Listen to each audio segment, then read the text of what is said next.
Hello everyone, how are you doing today? We have a feedback right here, so that's good that we have that right now, that we can solve it straight away. I'm DikkeSvekke, welcome to the 5th episode of Kayzr Talks podcast.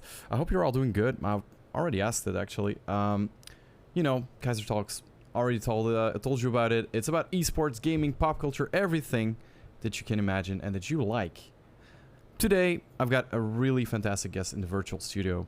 Wikipedia resumes what she does as Belgian TV presenter, reporter, esports player, and you've probably seen her at the desk of the League of Legends World Championships and the LEC, and she currently resides in Berlin, Germany. But I believe that does not do justice to like the amazing career she's had. I'm gonna present her to you right now. I hope there's some hype in the chat. Give some hype in the chat for the one and only Sjokz. There she is. How are you? How you doing?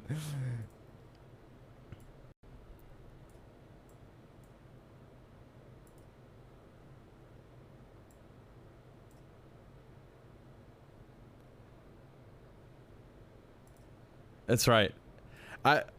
That's why I was reading that and I was like, that doesn't do justice to what you're actually doing at all. Like that's a very strange, because they're also saying that you're I took that out, that you're a caster. That's not really what you do, right?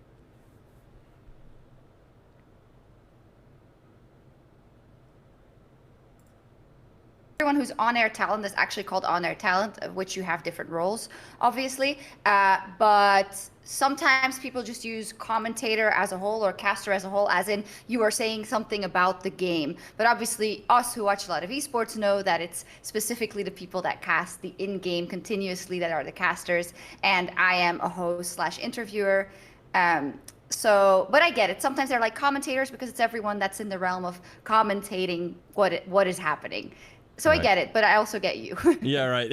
Yeah. We had a little sound issue there, so I'm gonna just repeat what Sjokz said. We were talking about the Wikipedia page and about like they're starting off with all that the thing about TV presenting, and Sjokz was saying that that's kind of a strange thing to start off with, because like I said, it doesn't really resume to everything you do, and then we were talking about casting a little bit.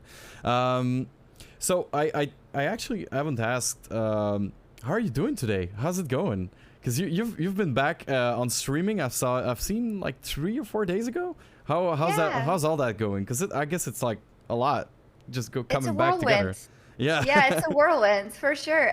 So obviously we had is the sound issue fixed? The sound issue is perfectly fixed. Okay, sound nice. is nice now.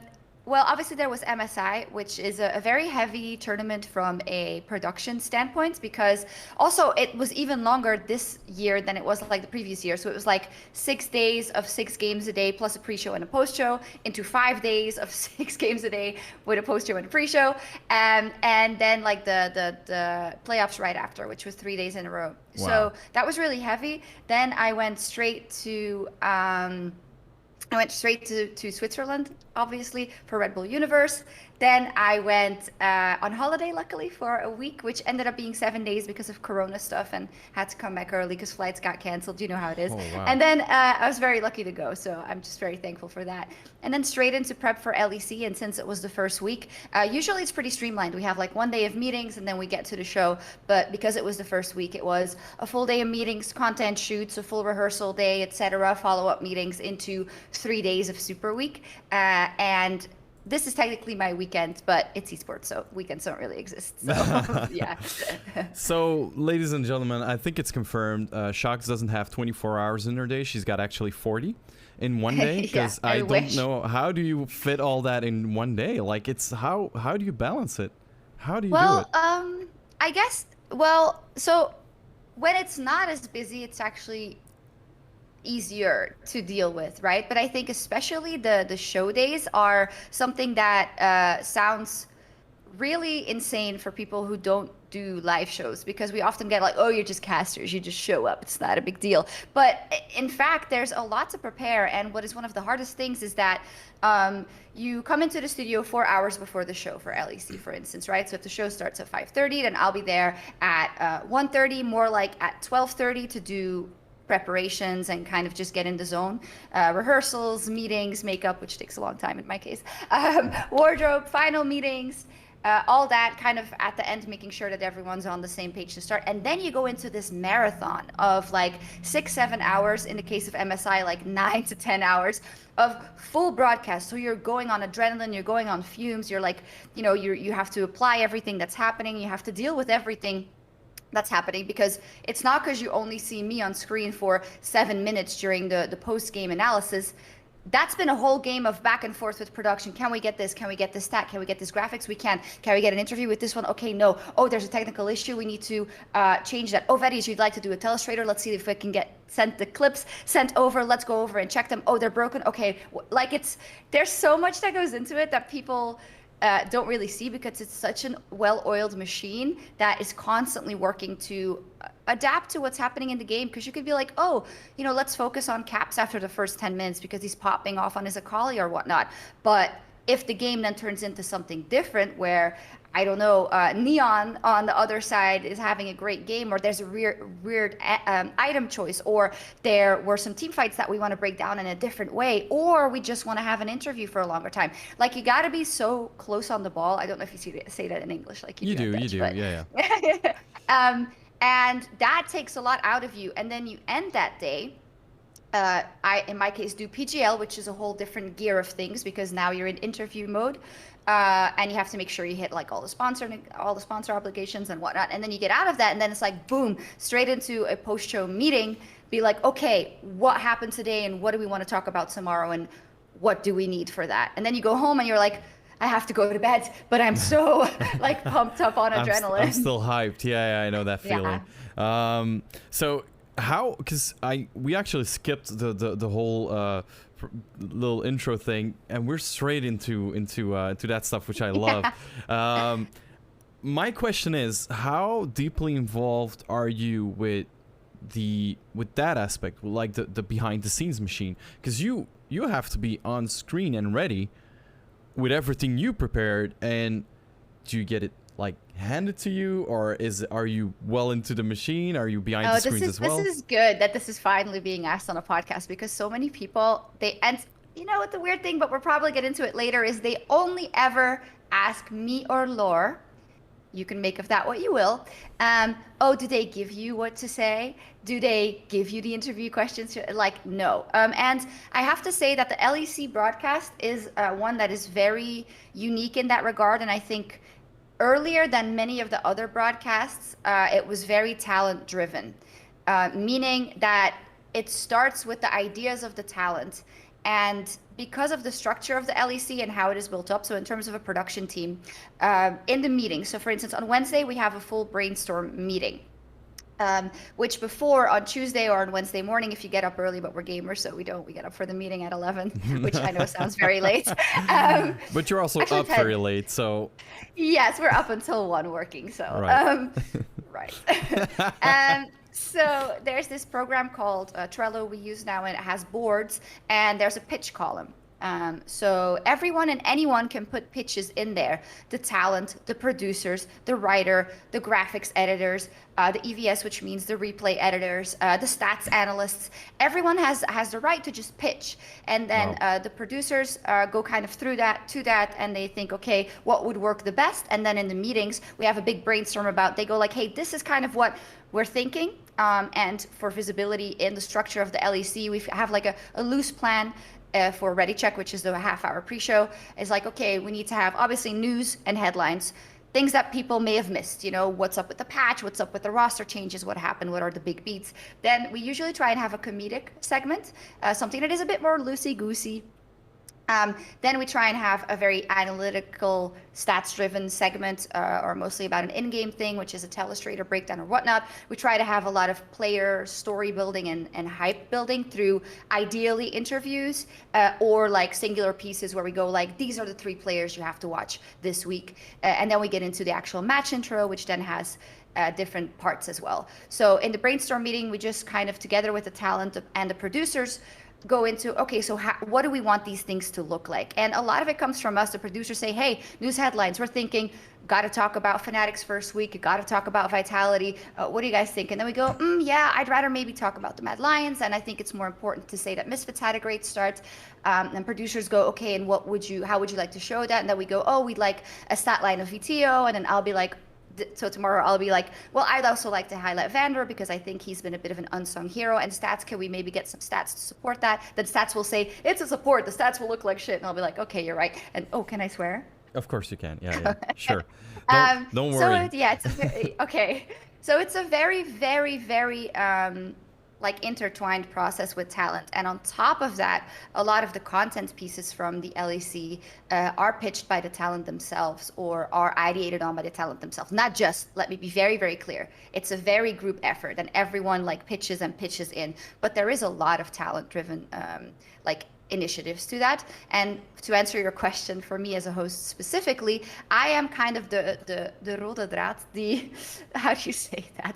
Like the connection between everything. Because I'm there from the minute the show starts to the minute I say goodbye for PGL. So I want to be very hands-on involved in everything. And so me and the producer work incredibly close before and during the show, to the point where like, you know, I'm asked a lot of things that I'm allowed to kind of decide on my own. Like, who do you want for PGL? What do you want this post game to look like?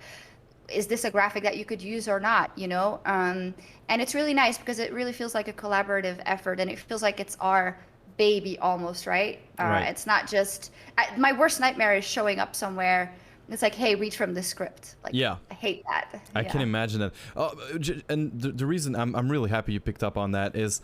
The reason I was asking this question is because I see, yeah, like tens of you know, hundreds of interviews with people that do what you do, and I think we need to address it right now. I feel that they don't ask you the same questions as they would do other people, if you understand what I mean. Oh, I do understand what you mean. I mean, I've had like, we're talking about sexism, but exactly, yeah. Thank you for pointing it out.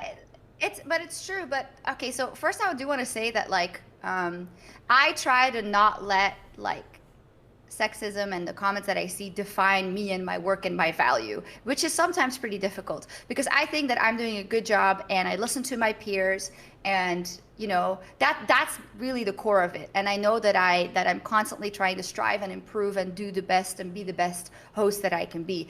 But it is really annoying that like I will talk to Trevor and there'll be like a media outlet at the studio and I'll be like, hey, how was your interview? And he's like, oh, great. They asked me about my role as a manager of the talent team, about how deep I am into the production process, about, you know, the professionalism that goes into casting. And I'm like, oh, great. They asked me what it's like to be a woman in esports. And the thing is, I get it because it has to be asked and it has to be talked about.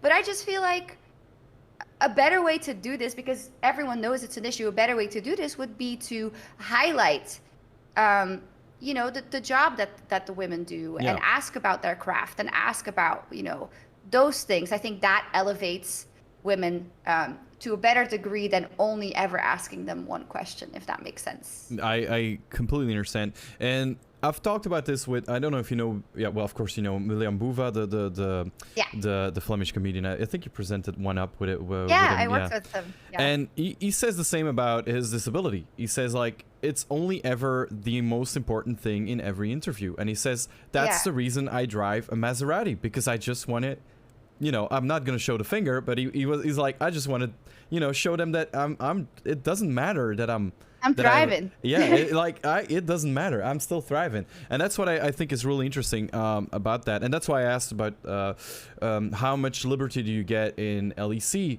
Because, I mean, you're not only the host. You have a massive career. You have massive insight in the game.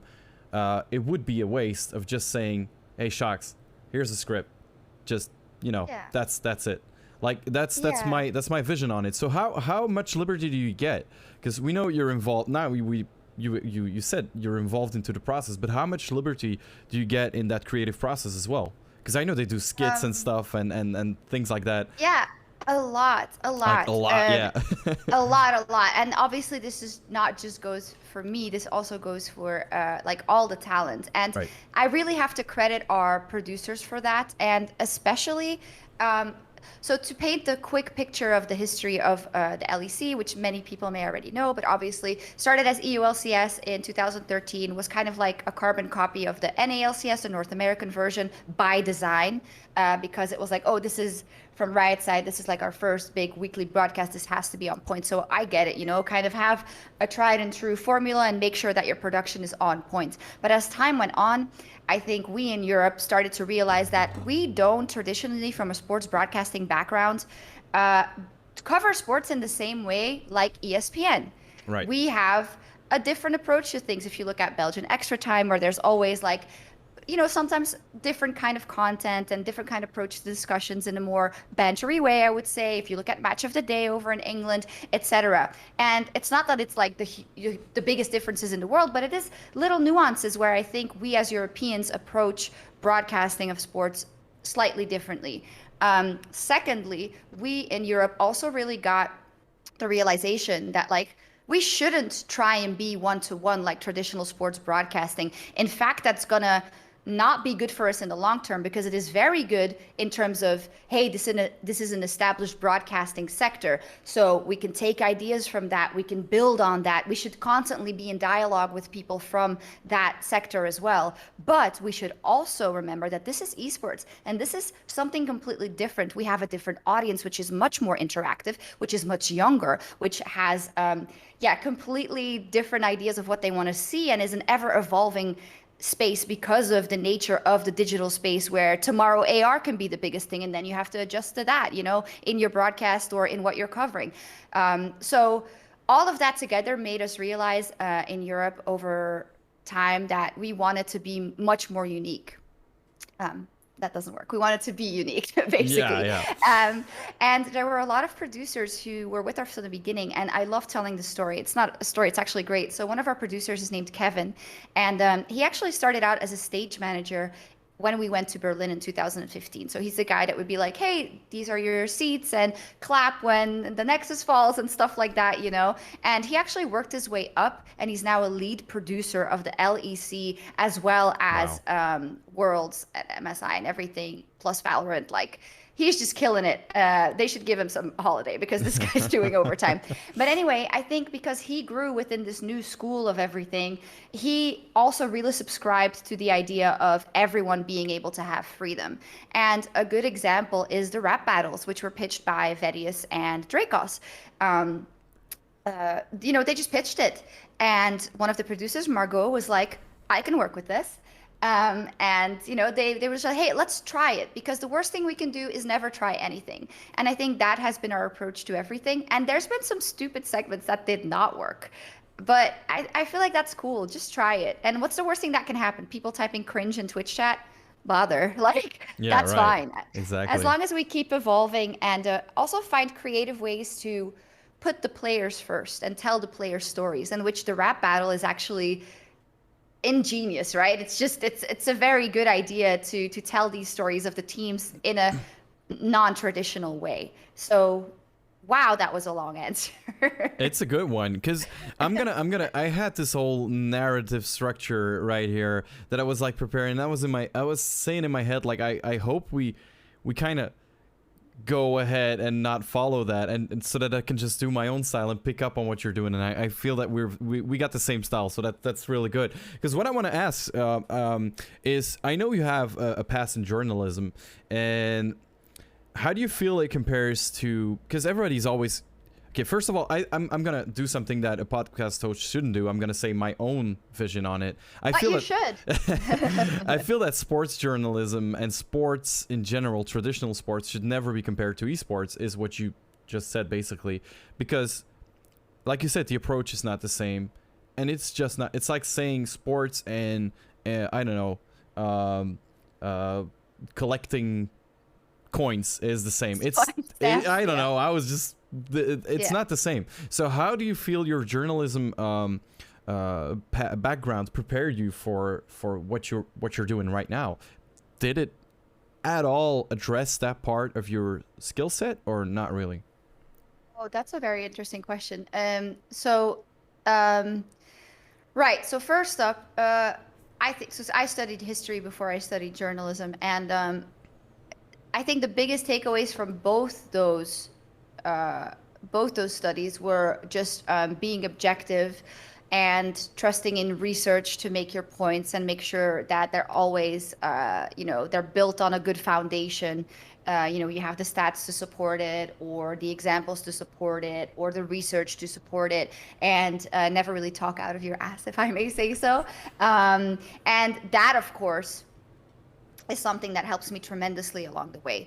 Journalism specifically, I did so you could choose between audiovisual or written, and I studied written journalism because, well, I didn't want to be in front of or I didn't know that I wanted to be in front of a camera at that point in time. And I had an emphasis on sports journalism because I actually wanted to be a football reporter. Or cycling, tennis. I like all of. I mean, I'm Belgian, right? So it's in my blood, I guess. So anyway, and that was super interesting because we got classes from people that worked in journalism before. We got to do internships. We've got to learn a lot in terms of, I think, especially how the process of gathering news and getting the most important thing in it, plus getting the right research and throwing that all into like a bite-sized article which everybody can understand. That process was taught to me in a very effective way, I think. But it was very traditional in that it's sports journalism, and I didn't know it at that time, but it would be very different than what I'm doing now in 2021. But it was still useful, obviously, because I think it's a lost art of in esports especially, of journalism and checking your sources and being sure you credit. And and to be fair, clickbait also kind of works with that because, when I had to write articles, it was also about, well, you need a headline that grabs people's attention, but is still, reflective of the truth. So it definitely was a base. But I also think that when I started out, I was a pure journalist with SK Gaming. So I wrote articles, I wrote in-depth think pieces about esports. But as that went more into the broadcast we have now, I think the balance has shifted much more to entertainment, especially in the LEC broadcast, where it's a lot about skits and, just the showmanship, which is something that I had to learn because that didn't come natural to me at all. And I think now it's a balance. But I still think the core values of journalism still apply, even to people like nobody but me has a journalistic background, I think, in the crew, but that doesn't mean that they're not going to be thorough, that they're not going to research, that they're not going to be prepared, that they're going to try and represent the truth as best as possible. But there is a big air of entertainment to what we do as well, obviously. Absolutely. Yeah, that's why I asked the question, because I think a lot of casters and even reporters for esports come from a background of gaming or streaming, and not especially background of journalism or research or that kind of stuff. And that's why I was wondering what the connection was. Of course, what do you actually feel, because you were talking about Europe before, and the comparison with Europe and for example, I'm just gonna say the United States. I know there's a lot of, there's also Asian esports that's also very different than Europe. But let's take the USA Europe comparison. Like you said, even in traditional sports, in the ESPN, for example, there's a lot of hyping, like very, very, like, shows and stuff. And if you look at, well, I know I've seen that you were watching the football the last few days. If you're looking at the Belgian football broadcast, it was the German one, actually. Oh, you watch oh yeah, of course, yeah. For the people that don't know at home, by the way, Sjokz is in Berlin, so she's not in Belgium. So just so that you know, kind of where she is right now. We're gonna talk about that later, but how is the German? I think is it comparable to our traditional media, the German media? I think it's very toned down and like not very like, oh my god, what's happening right now. Yeah, it's definitely similar. It's actually very similar in like the studio setup and like the after show, and they actually do commentating. Oh, we do as well, I think. Well, sometimes we have a co-commentator, I think, like who's an ex-player, but most of the time in Germany it's solo. which I think is very nice. I don't know, because I like watching football, and there's an art to.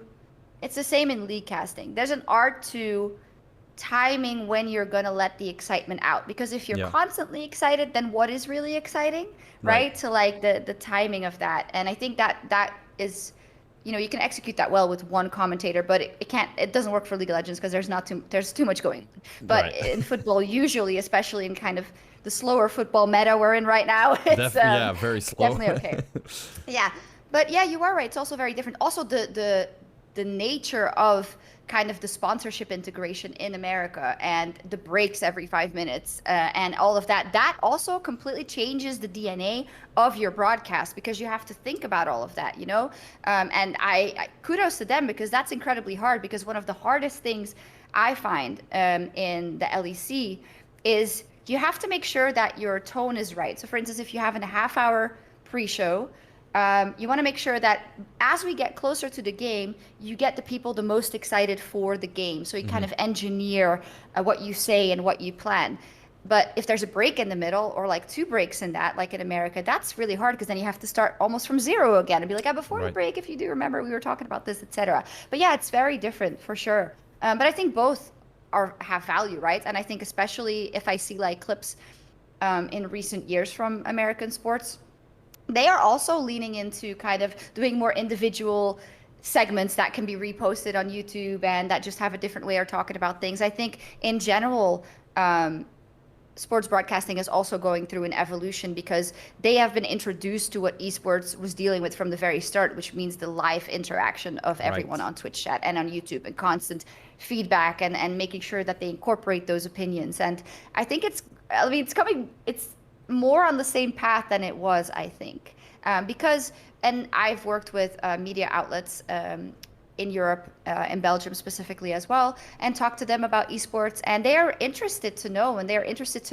how esports broadcasts function, and they have their eyes open for it, but they're not necessarily, especially the Belgian ones, it's like, we'll see, An esports division on our website, that's a bit too early. And I'm like, too early? You're 5 years too late, yeah, it's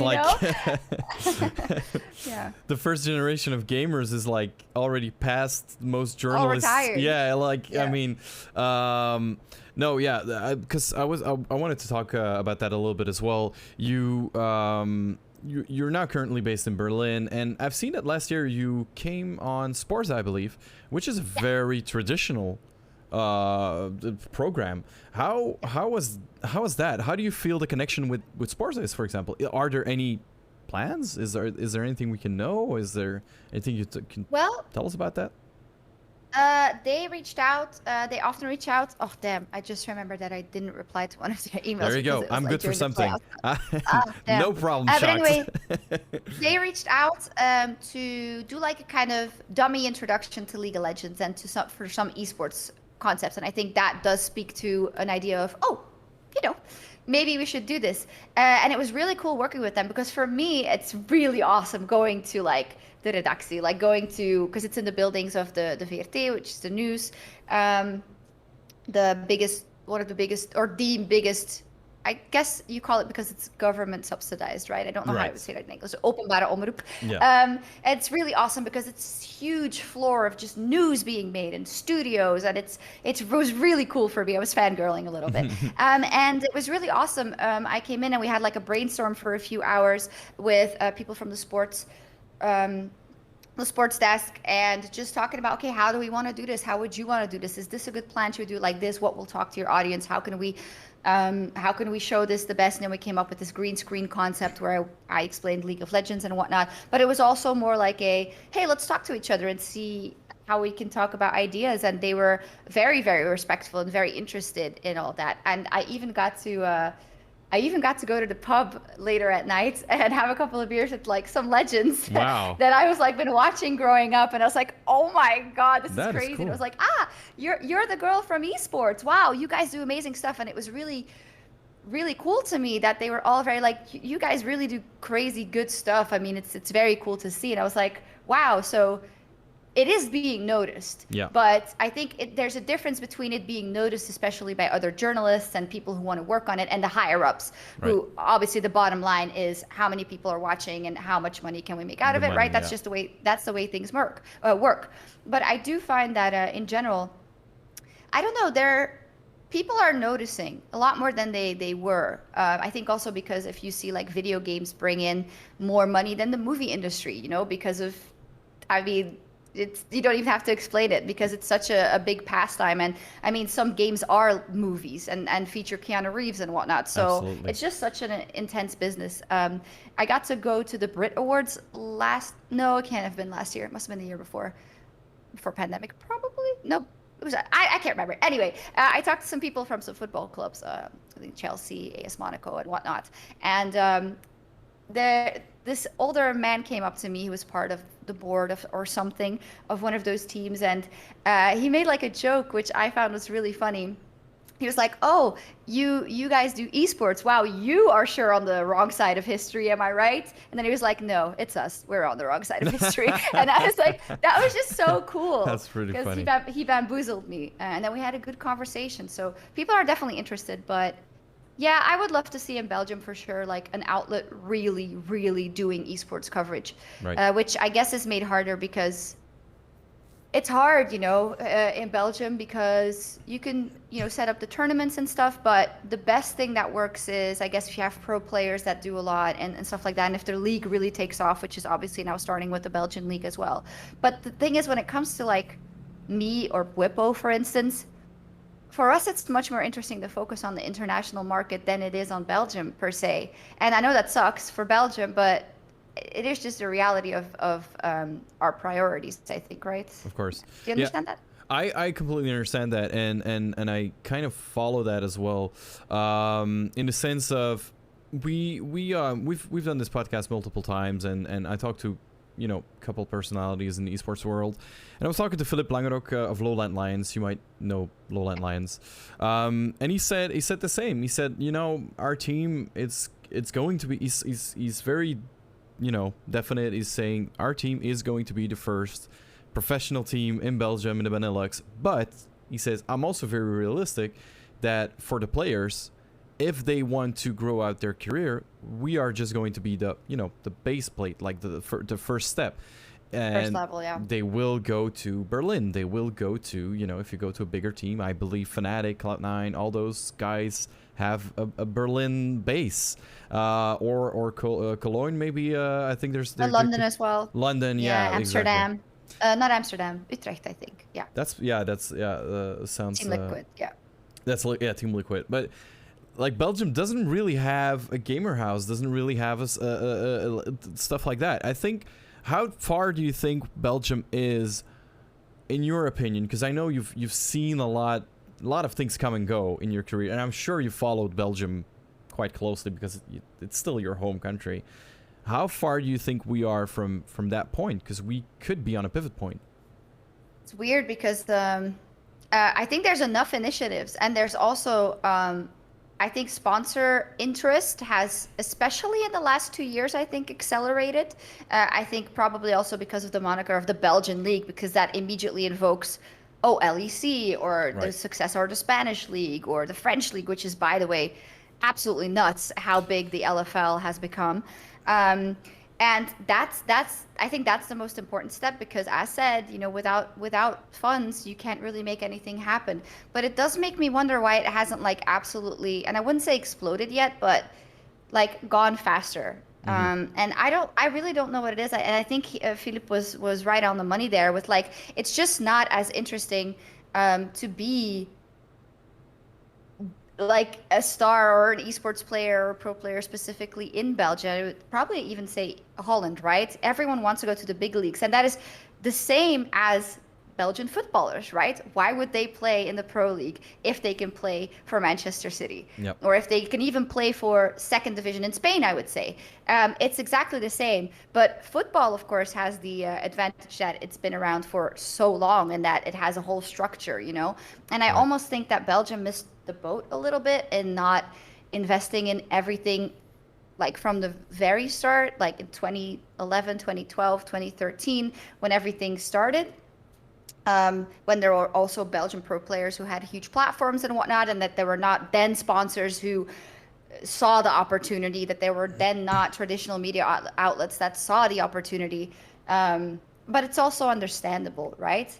And I get this question a lot, and I really just don't know, because everything there is there. There's also dedicated people in Belgium who want to make it happen.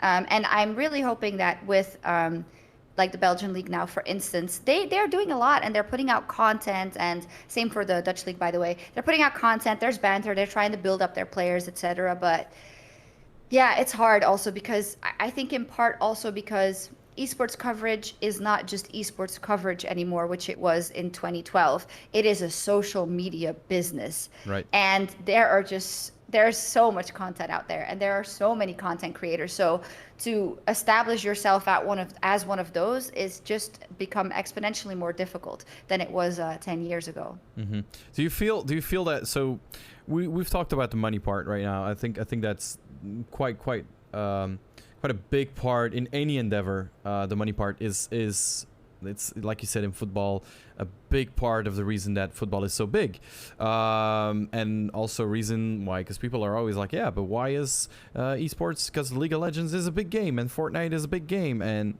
we'll talk about Fortnite later, but it's a big game, and I'm like, yeah, but that's also the reason baseball is not a big sport in Belgium, because there's no money in it. There's no money being put into it.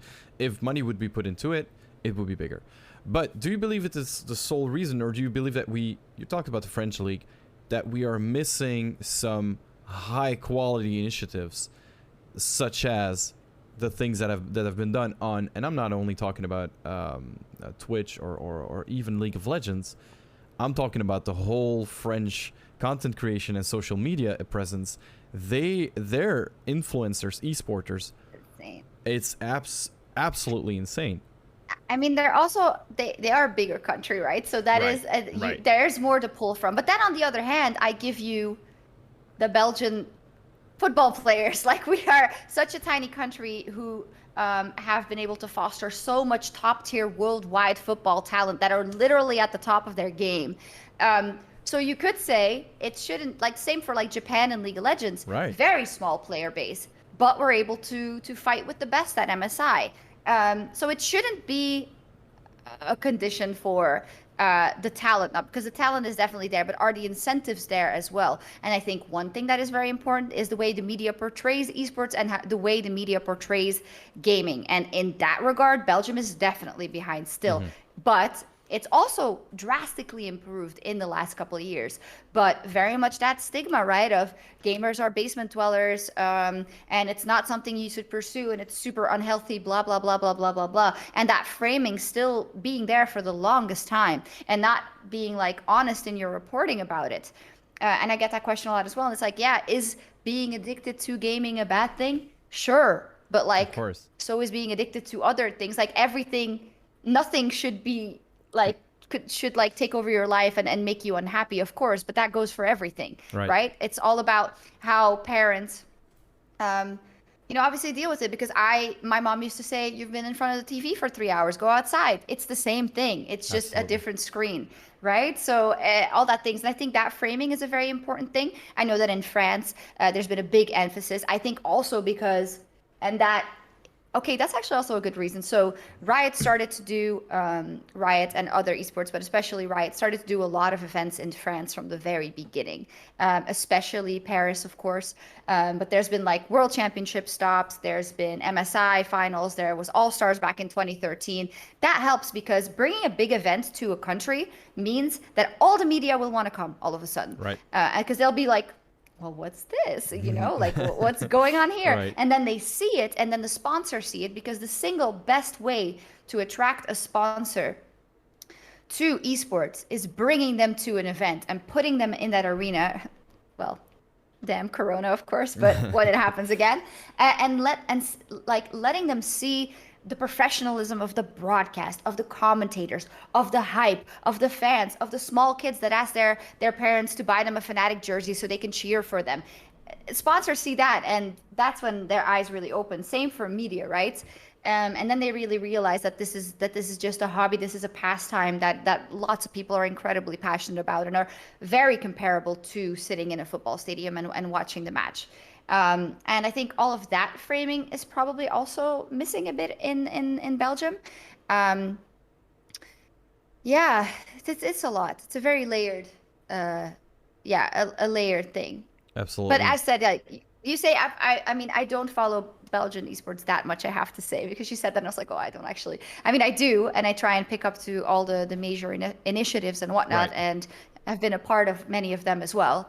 But yeah, it's a layered issue. But I mean, we can only be optimistic, right? Right. I'm taking away from this that nothing is just black or white. And like you said, the framing part is very interesting because it's still like that here, like you said. And I've seen differences with, I've got relatives and friends in other countries, and they're not educating their children the same way we do. They're not talking about gaming the same way.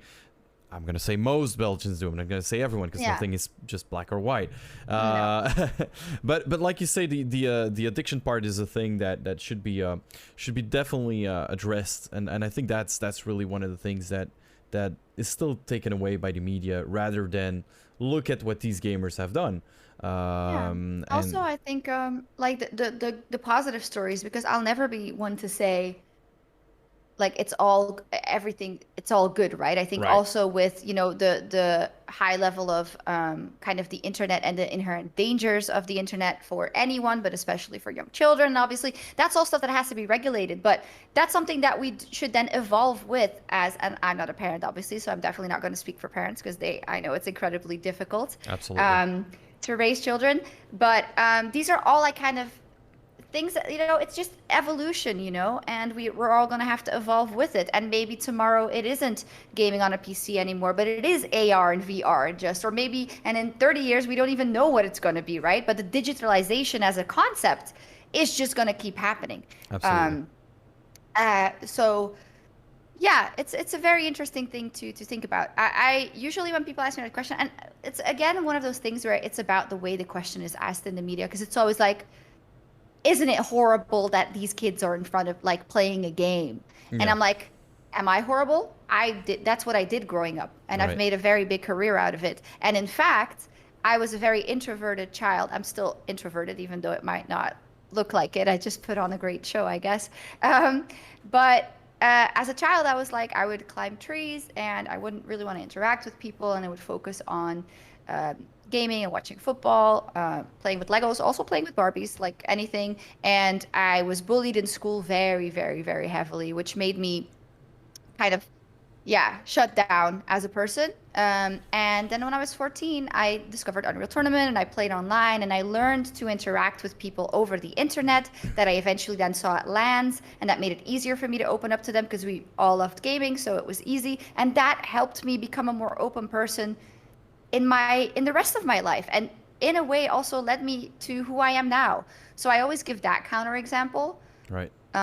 because there's many examples of that, also of introverted children or of people with learning disabilities that find a way to express themselves through games. And there is also very specific educational games nowadays as well, right? So it's just, as you say, it's very nuanced. There is the bad, but there's also so much good.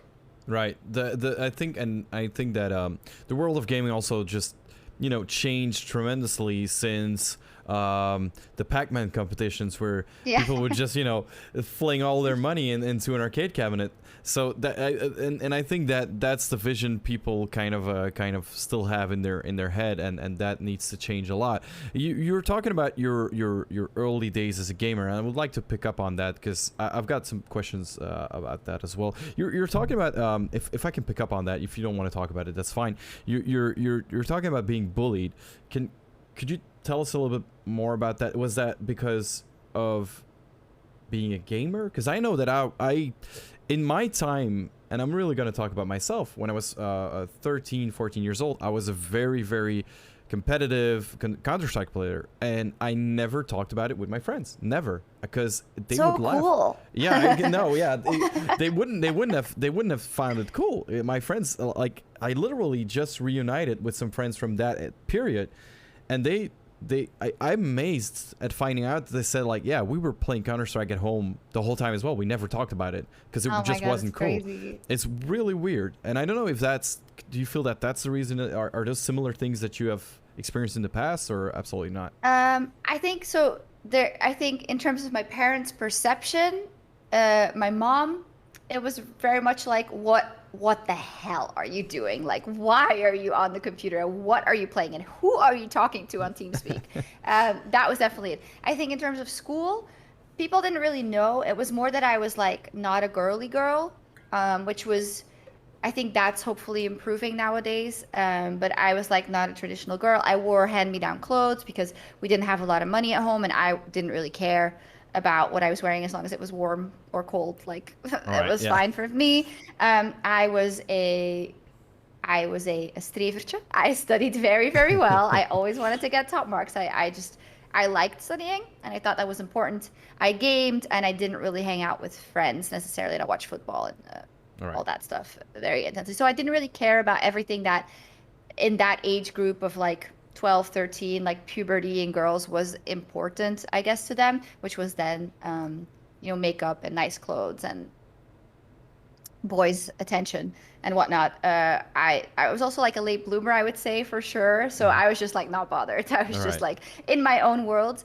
But I think especially the getting good grades made people very, very angry at me. Because you know what it was like in high school when you're like, en nu de punten van de toets, the marks on the test, Eefje 20 on 20 or whatever. And it's like, yay! And then they would like throw things at my head. Like they would throw blanco rollers, those like things. Yeah, if you make a mistake, you can like roll them out. I don't know if they still exist. Yeah, they would like throw stuff like that at my head. Wow. And be like, strever, whatever.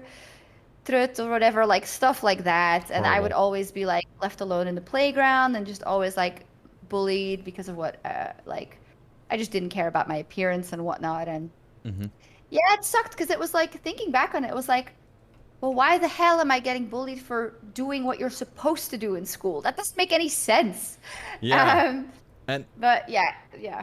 I've got younger relatives as well, and I feel that it's kind of changed in that I don't know if you talk to younger kids, but it kind of changed. It's pretty cool to be a gamer now. It's pretty cool to be smart. It's pretty cool to be a geek, and I kind of dig that, because in my day, that's cool. It was the same. I would get bad grades just to be not bullied or anything. I would just like get not fill in questions just to be sure that I'm not 20 out of 20.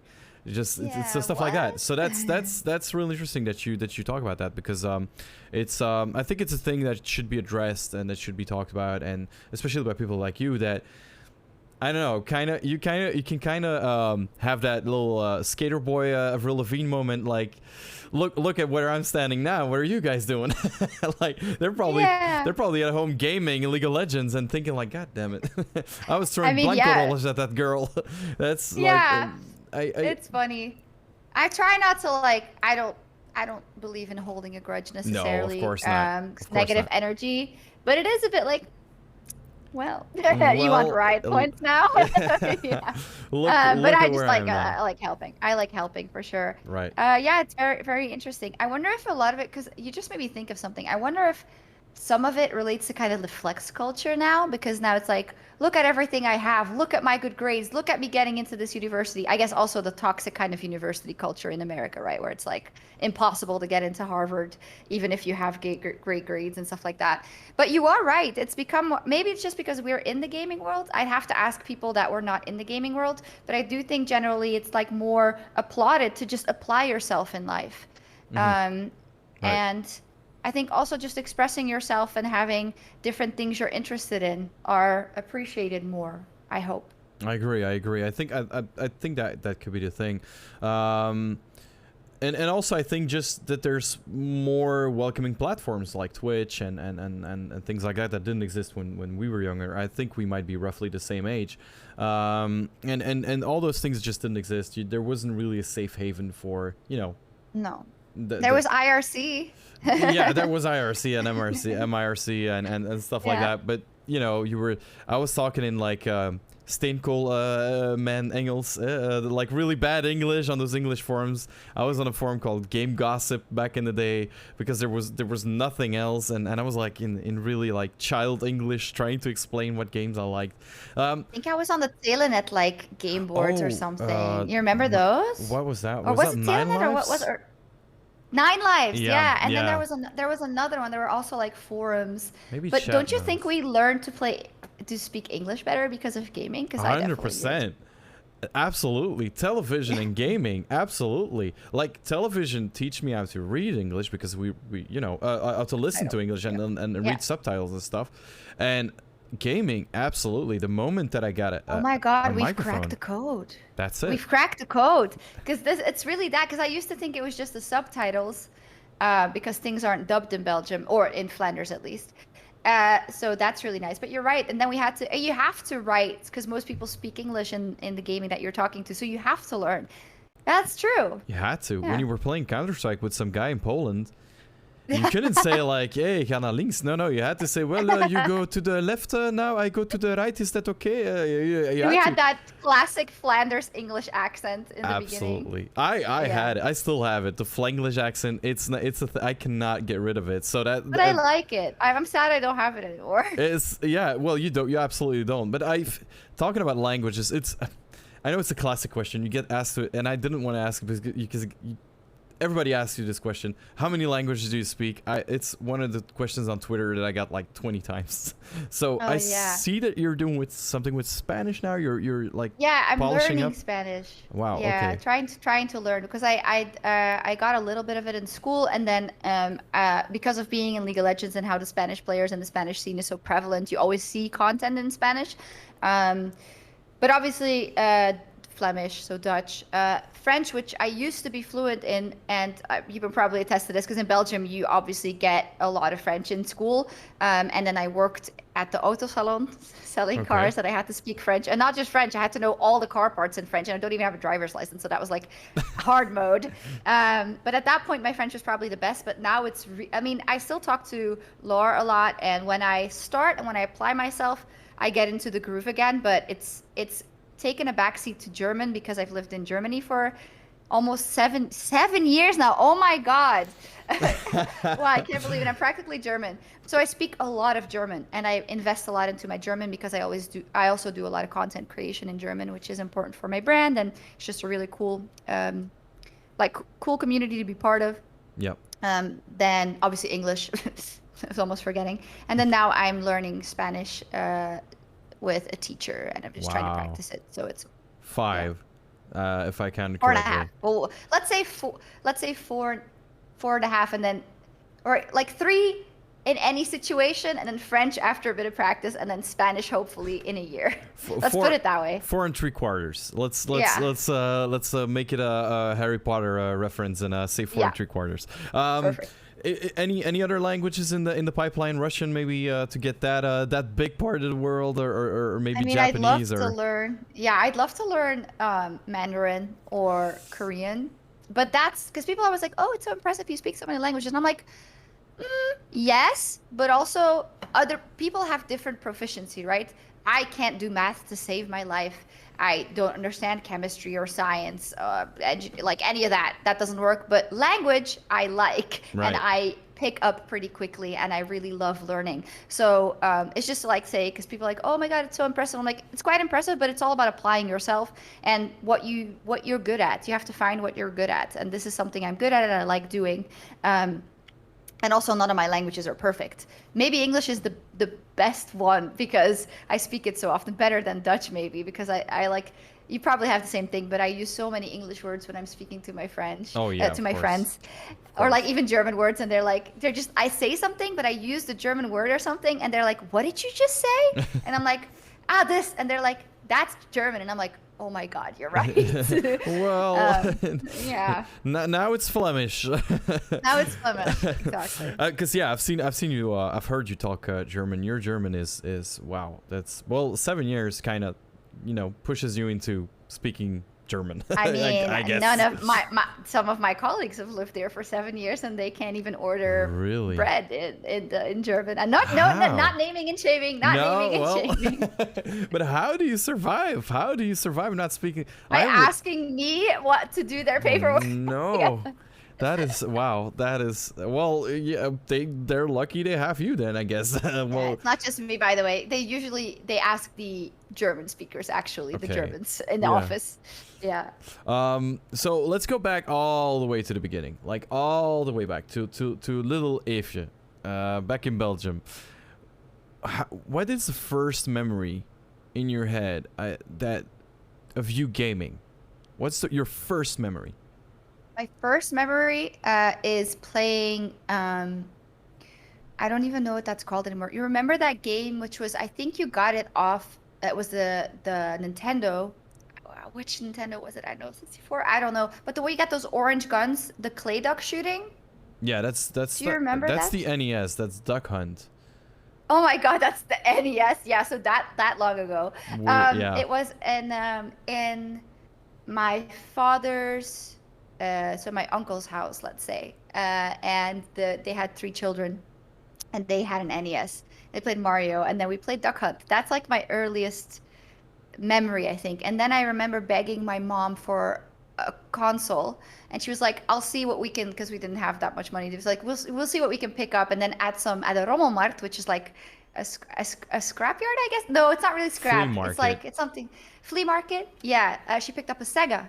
Wow. And there was a Mario knockoff on that, which I don't know what it's called, but it was actually really good. I mean, I thought, at least. And it was good. Do you have any idea what that was called? Because I only have a memory of it, and it was really fun and really difficult. I can let you know. I kind of have almost every Sega Mega Drive game in existence. Yeah, so, it was like a small character, obviously. I do remember it. I'm sure Crash Tube in chat is a guy that plays a lot of retro games. I know, so he might let us know. So yeah, if anybody in chat knows, let us know.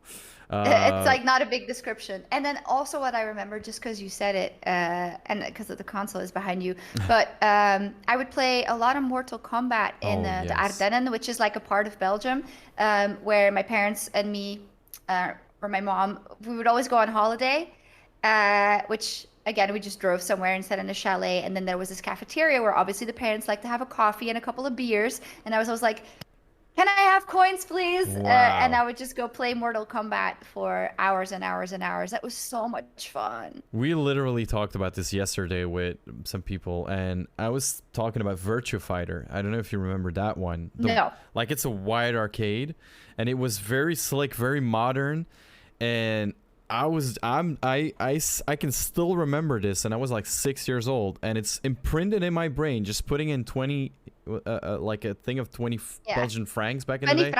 20 franc, putting it in there and trying to play as long as possible. Because I don't know. Well, I think we were kind of in the same situation. I didn't get like 20, coins. No. I got 1 or 2 maybe, and I had to play with that. And if you get a 50 franc, you could play 3 times. And then you were like, that was were going. Games were on. There's this other fighting game as well. There's this other fighting game, which I also played on the Game Boy. Killer Instinct? Killer Instinct, I believe, is a fighting game. I played Soul Calibur a lot on the arcades. That was a big one. There was also a racing game that I played that was also there. And then sometimes, when you saw like it like 5 years later, you would have like more then very modern games where you could actually shoot at people. But I still really enjoyed that old school experience of just mashing buttons in Mortal Kombat. And then I remember I would just be like, I don't know, what's her name? The purple one with is it Katana or no? With the veil, you mean? Yeah, with the veil, one of the ladies. I'm sure I'm looking at chat right now. So and there was also someone with like one of those. I don't remember. Yeah. I refer to those characters the same way. You're not gonna get any help from me because I do the same with Street Fighter as well. They really remember first Scorpio or Sub-Zero, and then for the rest, it's just like. I think it's I think it's Melina, the one with the veil. Yes, I think Melina. Melina. Yeah. And then I would be like in the garden. I'd be like. That's It was a good time. It was a good time. It's good times. I have the same memories. It's cool because we're about the same age. I'm pretty sure now. Are you an only child? I am an only child. Yes. Me too. That makes a lot of sense. It makes sense because it's just a thing. You would be alone and they would give you 20 francs and you would have to kind of amuse yourself. So to say, so you were like, hours and hours on the computer, or like you say, just in the garden, just making up your own stories. I don't know if you had that. And that's the next question I wanted to ask. How much, when did you kind of realize, did you realize as a younger child that you wanted to do something with gaming, or that you wanted to continue in that endeavor, be it hobby-wise or even competitive playing? But I mean, as a child.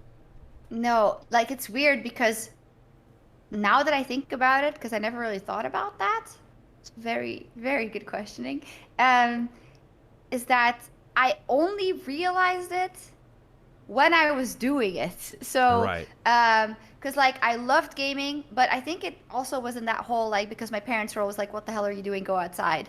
That kind of vibe. And then when I started playing Unreal Tournament, I was so into that for like 3-4 years. I was so into like homework and then practicing for 4 hours, playing scrims, talking about tactics, reading the clan-based reports, writing the clan-based reports. I was so into that. It was crazy, but it was always this external thing of like, this is not what you're supposed to be doing because gaming is not good for you. Always. Even though we went to LAN parties and we won like OCC, OCC and FOM and everything, the Belgian big LANs, and we would like win or get actually second place often versus Majestic 5. But anyway, I'd come home with like surround systems and things that we won at the LAN, and my mom would see how happy it made me, but it was still always like, this is not what I'm supposed to be doing. So when I went to university, I couldn't take the PC because we only had one. So it was just like, well, that's it, that's it. And I was like, I have to focus on my gaming anyway. And then in like the last year, I was working in the Quick. It's like McDonald's for international viewers, but Belgian/French version of it. So I would work in this burger restaurant on the weekends when I came home from university. So I'd have a bit of disposable cash for the first time. And then I bought a PlayStation to play Tomb Raider because that was also one of my original. Awesome. Tomb Raider 3. What a game. Holy crap, what a game. What a game. The memories are unlocked right now, as you're saying. Do you know that click when somebody talks about a game that you haven't heard from in a long time? I just had that. I'm sure chat is like having that same click. Do you remember the first level is obviously you're in the jungle and you have to slide down the ramp is the first one, and then as you're sliding down the ramp, like these pins come up from the ground and you have to like dodge it, and oh my god, and then the monkeys attack you if you attack them.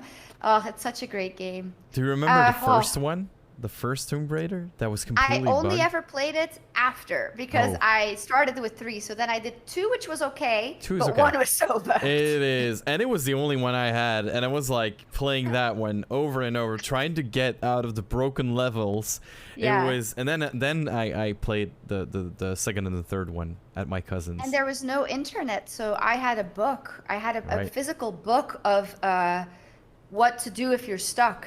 So I would be like, a walkthrough book. That's so crazy. But there, I kind of missed that. Yeah, it was so cool because you were just kind of like, hang on, Lara. All right, so stuck in this level. Where am I? Where is this door? There's no door here. Where is this handle? Oh, it was so much fun. Like pictures this small of really somebody probably took a picture. Black and white, pixelated.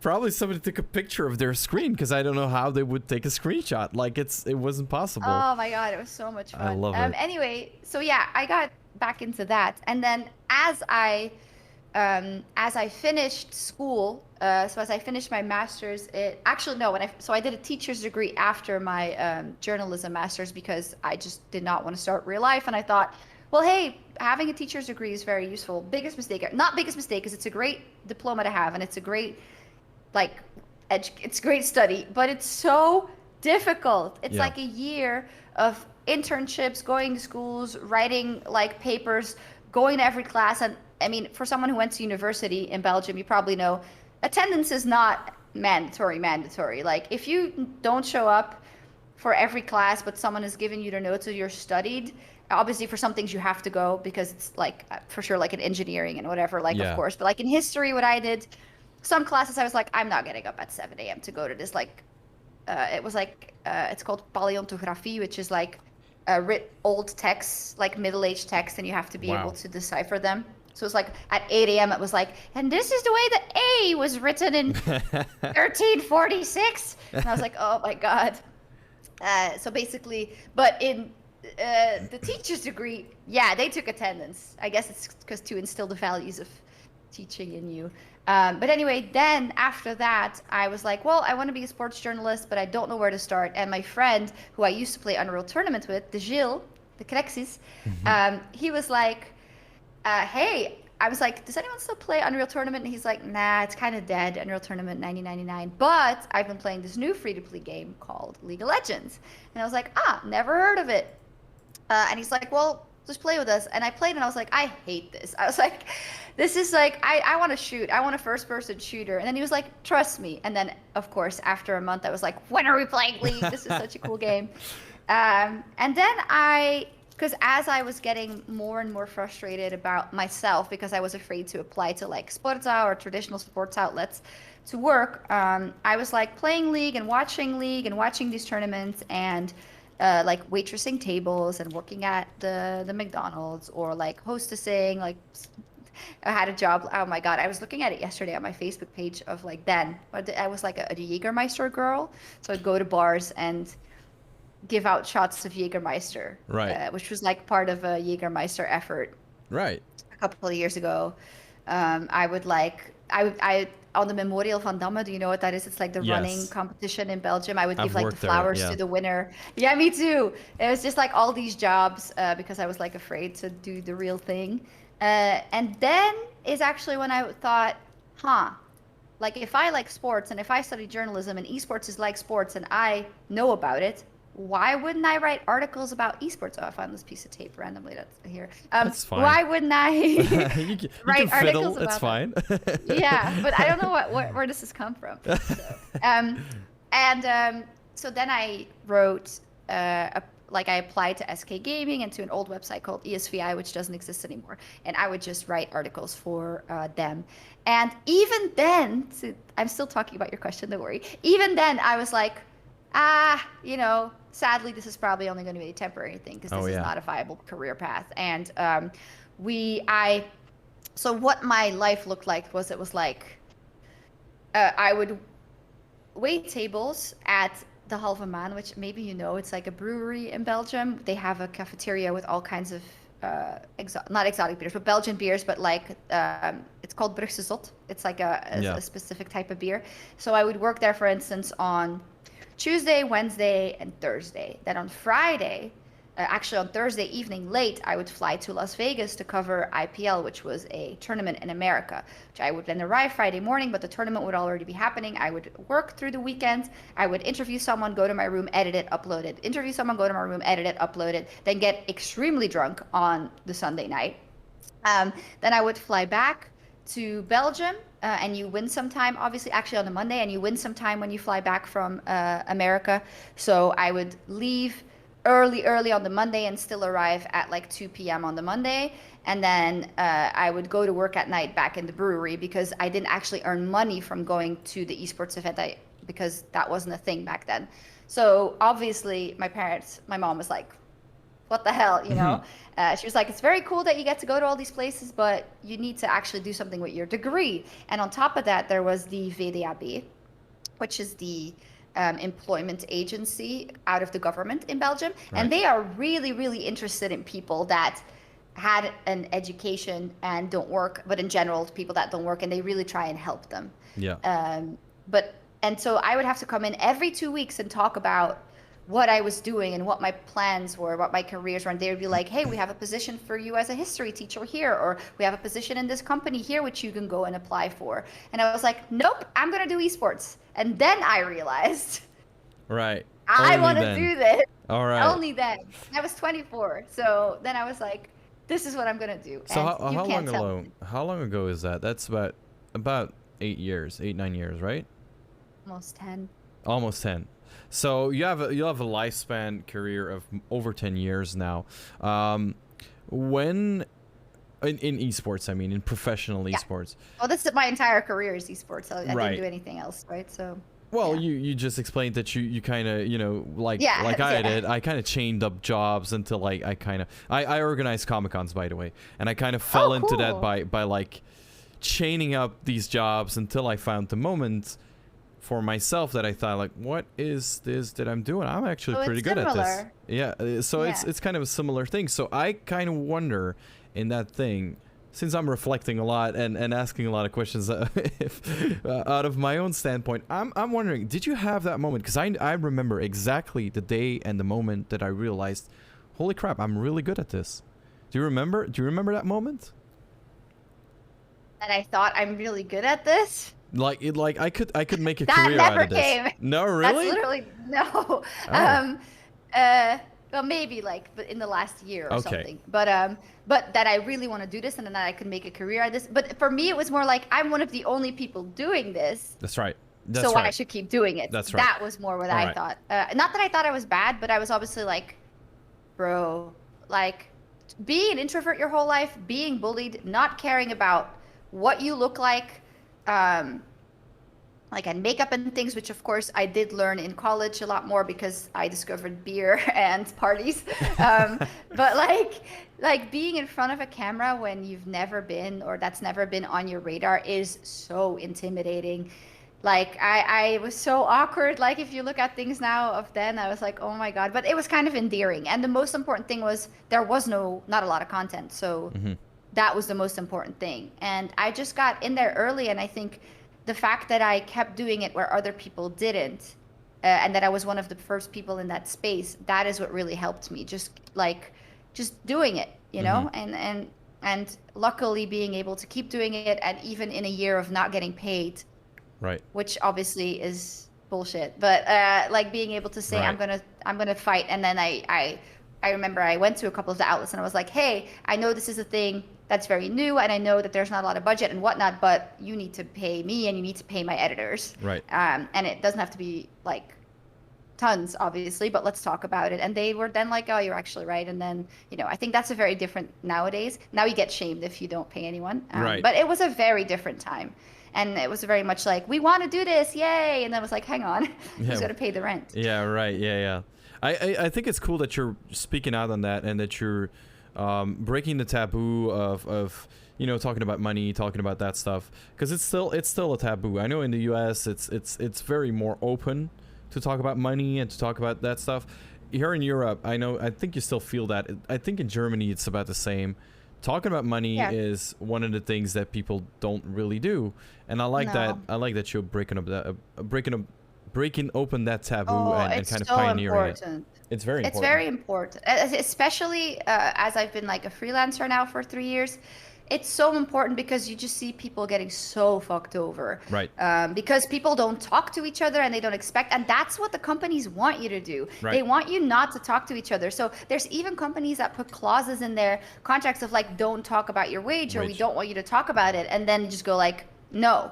Like we are at liberty to do that, and we should, because that's how they want to keep, especially in the talents. There's a lot of like people, also unfortunately people that are starting out and that really want the jobs, that push the rate down to obscene levels, to like where they are being taken advantage of, but they want the opportunity so much that they push it down. But that means that everyone else who was actually fought for a fair wage for years now isn't able to do the jobs anymore, because one, they don't get hired because, well, that person is asking for, and I don't know if anyone has the idea of that, of like 150 euros a day, which is not enough for casting a full day. Absolutely. And I know it sounds like a ton of money, because it is, even at the minimum, but it's show business. It's like entertainment. Right. And it's a very like, it's never just the casting, right? It's the preparation, it's the social media, it's the stress of the live commentary and the feedback that you're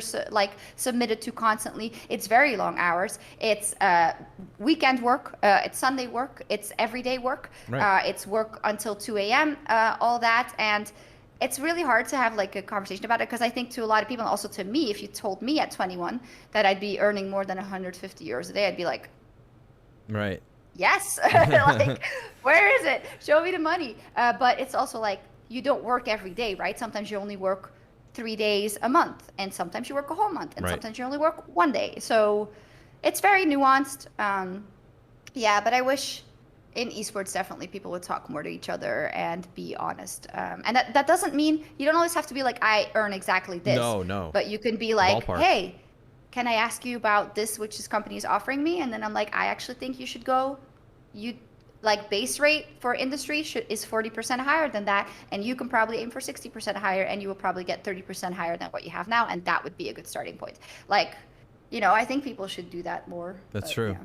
I totally agree, and I think ballpark figures should be more, out in the open. People know in the US, people know ballpark figures about everything. They know kind of what YouTubers earn. They kind of know what Twitchers earn. They kind of know what casters earn. They kind of know what a I don't know, a doctor earns. It's all in the open. They know. Yeah. And here it's different. And like you say, 150 is a lot, but you're a freelancer, and 150 is not a lot when you're a freelancer. When you pay 50% in taxes, and you do all your own stuff. And you do all your own stuff. That's right. Yeah. I'm just wondering. Let's talk about your presenting past. Has there ever been like an oh shit moment, like in presenting or in the situation you were in, and you were like, oh shit, what's happening? And how did you handle that? Negative?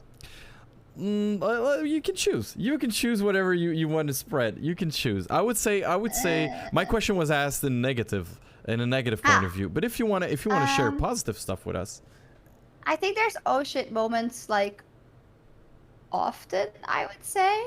But the cool thing is that, as you know, being an on-air talent means the most important thing is not taking yourself too seriously when you make a mistake. And secondly, being able to go with the flow for production, because things are going to break, especially in esports.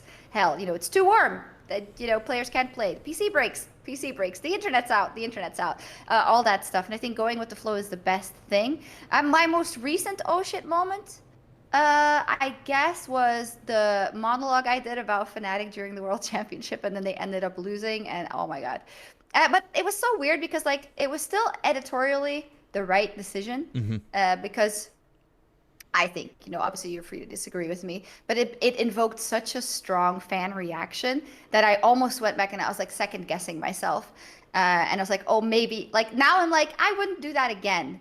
But I also like the thrill of as I was writing, I was like, the thrill of it is so nice, because if it works, it's majestic, fucking amazing. Yep. If they lose, it's also fucking amazing, because the drama, guys, Absolutely. The drama. Absolutely. And I was fully on board with that. I was just, obviously sad that they lost, because it's my team as well, right? And then also the really bad side of and that also connects back to how they think that I'm less professional than my male counterparts in general, even though there's no difference. Right. Being like, how dare you be so unprofessional and do this segment? It's like, you don't know what the word professional means. Exactly. There's a difference between an editorial decision, and for me, professionalism is, do you apply yourself to your job? Do you show up on time? Are you prepared? Are you open to feedback? Do you hit the right tone when needed, etc.? Do you adjust, all those things? Absolutely. It's not an editorial decision of something you decided to do, in my opinion. But that's one of my biggest pet peeves in esports, is people think professionalism is something else than they think it means. What they mean usually is, I don't like your style. Right. I don't like your approach. But it's funny how in discussions about me, I often get, oh, you're not professional. Right, which is fine. They can. I know a lot of people that absolutely dislike my style of podcasting, because I go from one thing to the other. But I'm pretty sure nobody will kind of ask me about it, and that's not fine. That's not cool. No, it's very annoying. I can imagine that. I wanted to pick up something that you said, and I kind of forgot. So I'm gonna go to the next thing. Have you ever had oh, I know what it was. Sorry, I just remembered. I kind of liked the speech you gave, and I'm gonna tell you why. I loved it because first of all, it shows your genuineness. So first of all, it shows you're a fan before everything else. Second of all, I'm 100% sure, and you can contradict me. Please contradict me if it's wrong. I'm 100% sure that you know that if it would fail, it would memify itself, and you totally embrace that. And you're doing online content. You know that things can be memes and can become like a huge thing. And like you said, if it works, it works. If it works, it would have been like the biggest, like it would have been such a good piece of, that they would have taken it and they would have memified it as well, but like in a super big, majestic way, in a very different way. Yeah. And I like that you embraced it. And that wasn't really a question. It was kind of my opinion. But I wanted to share it. I don't know why. Okay. Well, there's three things there that I want to unpack. First off, that you're a fan. Obviously, that is the thing that people took the most offense to, because we have a history of people thinking that the European casters are more biased than any other caster in the world, which is bullshit. Right. I think it's amplified, and not saying we are not sometimes biased and showing our fandom, because we definitely are. And I personally think that's a good thing. Some people think it shouldn't be, but that would be a very boring broadcast. I'm sorry. Right. Absolutely. And also, like, do people not remember Monte Cristo literally wearing SKT jacket on the analyst desk and going choo-choo all aboard the Korean hype train? Do people not remember Kobe going, I never doubted them about CLG at MSI? We love that. Absolutely. We love that. And of course, it can't control everything, and it bleeds into sometimes the rest of the analysis, but you can't take us out of our region. And I think it got amplified by the fact that because of Corona, so many shows were out of the Berlin studio with a lot of the Berlin crew. And that, I think, amplified it in the fans' eyes as well, because of course it was like, well, all I hear is European. So, they're always talking about their teams or whatever. Plus the fact that Europe, especially in our vacuum of most of our viewers are NA or EU has done better at every single tournament, almost every single tournament in the last literally 10 years. So like, especially in the last years, in combination with a lot of Europeans on the broadcast, I think that created that, like, well, they're always talking about their teams. I'm like, well, we can't talk about your teams if they're out. Sorry. I know it's harsh to hear. And like, because I did like an experiment at Worlds last year. Because at Worlds, we always get a lot of, oh my God, you guys are so biased. So I made a segment in a EU versus NA matchup. And that's always the tricky ones. Because no matter what you do, they're going to say that you're biased for the EU team, even if you're not. So I made, together with the producers, a rundown. And I just made it 80% NA team, 20% EU team. Nobody noticed it. In fact, I got told that we were biased and that we were only talking about the EU team. And if you look at the script of that, it was literally highlight NA player, highlight NA team, highlight NA history, highlight NA strengths, even though it was the weaker team. Wow. How they can get out of this group and what can happen here. And then, and by the way, they're playing this EU team. Let's get into the game. Wow. And then is when it clicked, and I was like, bro, it doesn't fucking matter what we do. But that is all to say, it does happen. There is definitely also bias that comes into that, for sure. And it's something that we constantly have to work with, because you have to remember, we, as everyone from a region, be it from Korea, be it from NA, be it from Europe, you work with these teams a whole year. You see how they struggle, you see how they triumph, you see what they're dealing with. You want them to do well, naturally. And that is obviously something you have to track constantly on the broadcast, especially on the World's broadcast, which is now not just for Europe, but for everyone else as well. But I still think, the flair can be there, and especially in a host, it shouldn't be as big as in other people. And I think that was maybe the capital error that I made, because in EU, we do these hype building monologues all the time. We do it because I think they're a particularly effective way to set the story for a game. And all of us do it. Vedius, me, Trevor, etc. We talk about a player, or a stats breakdown of a player, or an epic hype monologue about Gilius and Schalke 04 last year, or whatever. Because it's cool. But I think that I forgot that was a very LEC specific thing, which the international viewers might not necessarily have known that. So for them, it was really weird to see a host, which I think, especially in NA, they equate with being like this bastion of only regulating and making that the show goes well, and not as much like, I don't know, like affinity to one or the other team. Yeah, which I think, Dash is a fantastic host who also, you see that he's happy if an NA team had a big win, because I think that's nice. Absolutely. But I think that is something that I misjudged, because people read it more as, oh my God, such a fangirl, when I was like, obviously, I want my team, I want Fnatic to win. Right. But also, I think editorially, this is what we should do. Absolutely. Like, this is narrative, this is storytelling, and as you say, I did think about, if it goes wrong, it'll be a fantastic meme for the ages. But it, like, obviously, and it was weird because the moment I did the monologue, you have on Twitter, you can do like the verified tag, which is all the people from the industry, mostly in my case. And I saw people from all across esports, from like peers that I love, that were like, that was great. This is like the pinnacle of storytelling. Like, great stuff, great editorial decision, blah, blah, blah, blah. And I was like, yes, woo! I'm so happy I did something different, because I always get really annoyed when it's like a broadcast and you have 6 games, or you have like a best of 5, and every segment is the same. Right. Here is the draft. Here is the early game. Here's the late game. Bye. See you after the break. I hate that. So we're always trying to like break the mold a little bit. Right. Of course. Yeah. But then after, obviously, I was super fucking sad, because I was like, well, I'm so sad they didn't win. But you didn't see that in the segment if you watch that segment after. Absolutely. Besides, like, oh my God, we're from EU, and this hurts. But hey, we got to give credit to Top Esports where it is due. X and Y and Z. Because people always think that, what do they think we do? We're just like this. And we're just going to go and talk about Fnatic. No, we're like, hey, production, we should highlight Jackie Love's performance. Hey, production, we should talk about these moves where Top Esports really took over the game and the series. Like, but then obviously the worst side happened, which was like the death threats and like the like all that, you fucking bitch, and like all that stuff, and that wasn't fun. But in the beginning, it was really difficult. But after a while, as you say, I was like, this is a golden meme. This is great. Like, this is what some broadcasters go their whole lives without having a meme that is remembered as much as this one. Such a big hype, and you embraced it. Yeah. And ultimately, I want to say, it worked. Let's take that away from it. It worked. It worked exactly the way it was planned out, and it worked, and it made the community even bigger.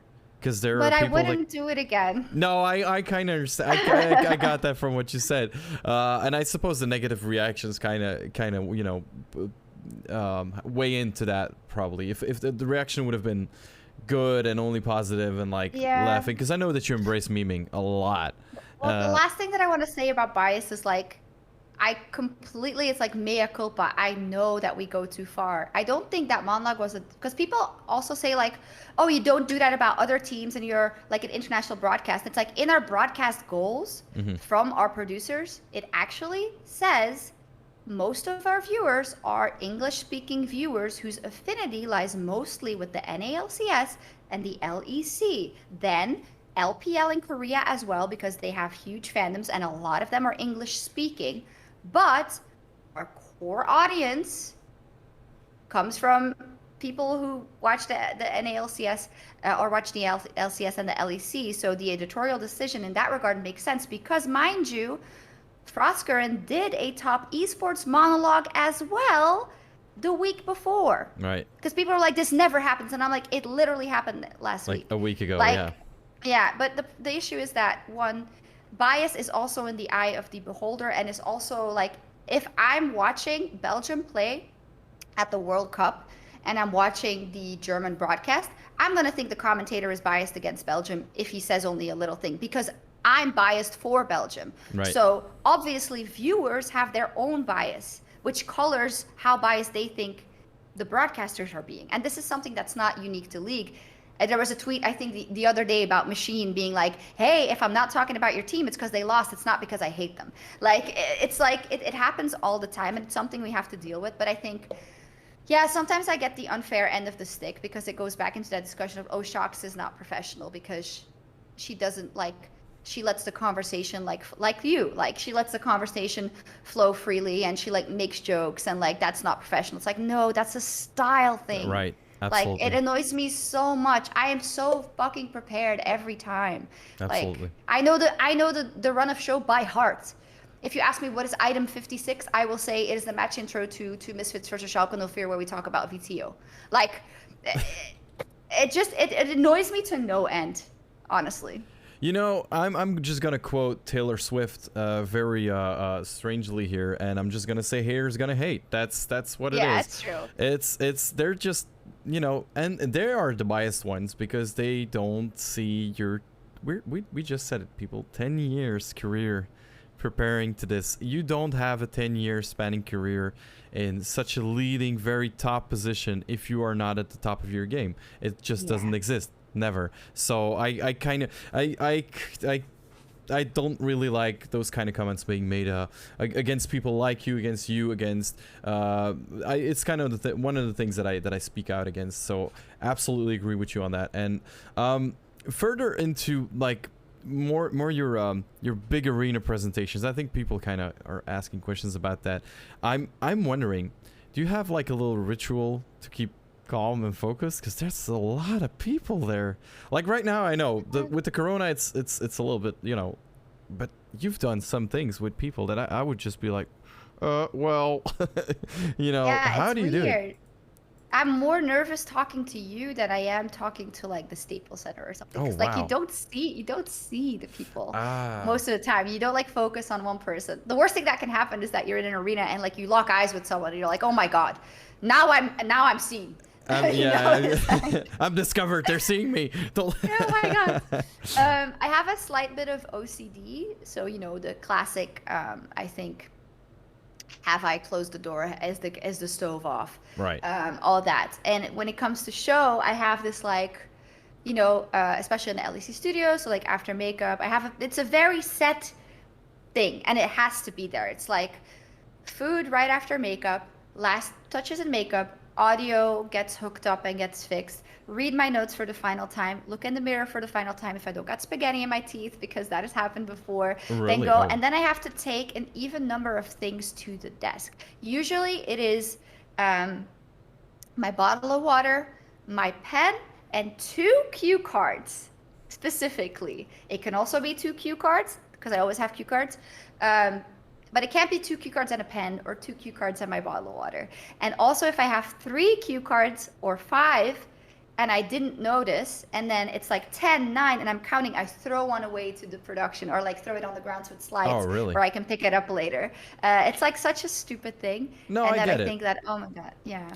I get Something it. like that. It's just like meditation. You get through. And there's nothing your... on the cue cards most of the time, by the way. Oh, really? Spoiler alert. You just No. you just pretend. Well, it's like comfort thing that you have something in your one hand, because as you know, like sometimes, you know, you don't really know what to do with your hands. And With your secondly, hands, which is kind of sad. So I get the comment, "Are you pregnant?" literally every day, and I'm like, I've not fluctuated in weight since I've like was What? 22 or 23 or wait. 24. I've always been the same. People Yeah. have the audacity to what? Yeah, every Okay, time. So well, yeah. So I have like, and it's like, it also really shows that a lot of people who probably haven't interacted with women much in their lives. with people, Because, you in know, general. there can be a belly. There can be like, I bloat a lot after eating, for instance. We get our periods. Like, you know, these things happen. And I Right. like food and I like beer. But also, I'm in pretty good shape. So like, Right. if you would see me from the front, you wouldn't see anything, but there's a specific angle on LEC that's like from that site, where then you see like kind of the arch of where the belly is, which is in my case it's just like protection for your organs, you know. Yeah, of course. and, Yeah, sure. you know, and or sometimes bloating, or sometimes whatever, you know. It's Just Euro Cup is on, so I drink beer every day, for instance. and Yeah. human body. I mean, It's a human body. Right.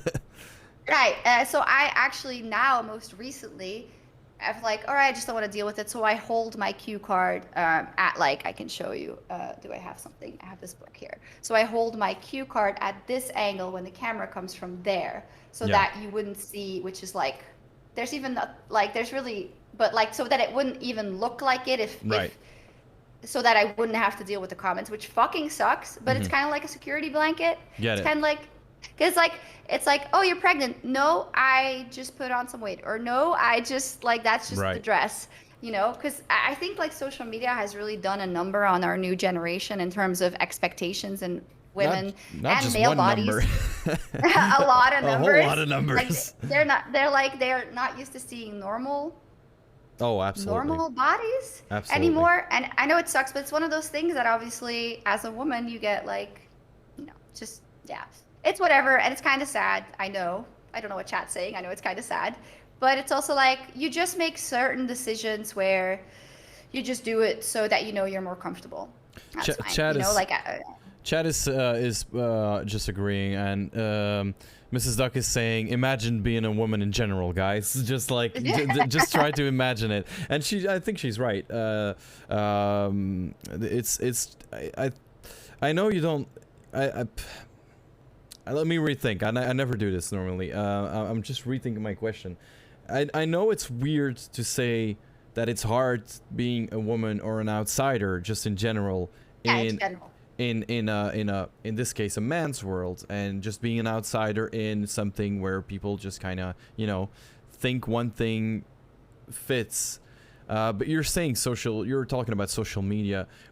Just internet in general. I'm not gonna talk about, we all know what I'm referring to for body positive images for men and women alike. I think it's just one of the things that should definitely be addressed together with that with all the other stuff that's going on in the minds of young teenagers and just young people on the internet. I totally agree with you that's just, but what kind of animal, like, in what kind of cage have you lived if you think that saying that to someone, a person on the internet? Also, I think specifically pregnant is also if you are some of the persons that, even because a lot of people have good intentions, right? And it's not just on the internet, it's also in real life. But specifically pregnancy, don't do that, because you never know. People could be dealing with reproductive issues. Absolutely. People could be wanting children, not able to have them. They could have a miscarriage. They could have other health issues. They could be very insecure about their weight.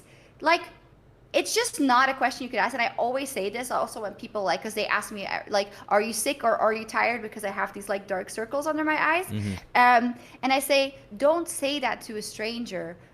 Or don't say that to someone you know. Just ask them, are they okay? Are they all right? How are they doing? Because hopefully then if someone wants to say something, they will indicate that they do. But like telling them that they look like shit, or that, you know, obviously, are you pregnant is a different thing for, I think you look fat, obviously. Absolutely. It's a different way of saying that. Just don't do that. It's just not nice. Just they kind of think be respectful. they think they're given, I think that's the problem with white knighting as well. Is that some people think that they need to, I mean, I don't want to speak for you, which I won't, but I think people are outspoken enough. They have do you need to get a drink? Because I saw your big ass cup is empty. I have like a fan. Oh, that's the word I was looking for Marlena. Okay, I don't know where it is. That really helps. If you want to look for that, that's absolutely fine. No, that's okay. All right. Yeah. People don't white knight. Just don't do it for anyone. Like I don't know. I think it's like nuanced, right? Because it's also nuanced. Things get called white knighting. That's just like. No, like absolutely. Speaking up for someone. Absolutely. You know? No. Yes. Absolutely. Yeah. But I think that jumping in front of someone that it can absolutely talk for themselves is just weird. It's like shooting with a paper bullet, like that will not, and then just like just doing this in front of the person. I'm like that's not it. Yeah, especially if you verbalize what you think they're going to say or what you think they think about something. No, that's true. But on the other hand, I do appreciate all the people that like step in for me, and I think you can probably identify as a host as well, is that, you know when you tweet something or you post something, you do it yourself, but someone answers in the third person and goes like, oh, I wonder what she has to say about this. And it's like, I'm right here. Right. You can ask me the question. Right, yeah. But they kind of, It's so funny. With me, it's not at the same level, but I think with you, they kind of think like, oh, it's probably a team. It's probably a team doing her tweets. She's probably not. I just literally, we were talking and I saw you make it. I can vouch. She's doing her tweets herself. No, Yeah, I'm kidding. No, you're. That's one of the questions I wanted to ask you as well. How do you balance that? Because you're very present for your fans and for the community in general. Not only fans, but just the community in general. How do you balance that with your own social life? Because I'm pretty sure you still. Because I saw that you were on vacation. Social life. You don't? Social life? You work the whole time. No, I balance it. Yeah, I think social media has become more present in everyone's lives in the last 10 years. So that makes that kind of, when you're out with friends, everyone's kind of on the phone a lot. And it's like, oh, Right. did you see this? Or did you see this? But I definitely have to make like moments where I'm like, no phone today. Right. No posts today, because the thing is, I love posting stuff and interacting, but there's always going to be people that have something negative to say, which is natural, or you're going to have made a mistake or whatever, and then that's in my mind because then I have to reply, and then I'm thinking about it, so sometimes I'm just like, nope, not today. Also, everyone I think who has a platform has to make their own, and this is a very controversial topic because I know there's a lot of people who say, well, if you have a platform, you should always use it for all the good you should spread and speak up against injustice, which I de facto do agree with, but you do have to make choices that work with like your own mental health and the things, because like there's a lot of fucked up things in this world that I would like to talk about 24/7 and that I get lambasted for like, why didn't you stand, a specific example was like, why didn't you stand up against this when you stood up against that 2 months ago? And I was like, oh, I did not know, because there is stuff that happens, for instance, in other parts of the world and in South America, which I'm not knowledgeable about, or I've been working and I don't know. And then it's like, also like, one, I want to be informed about the things that I speak about.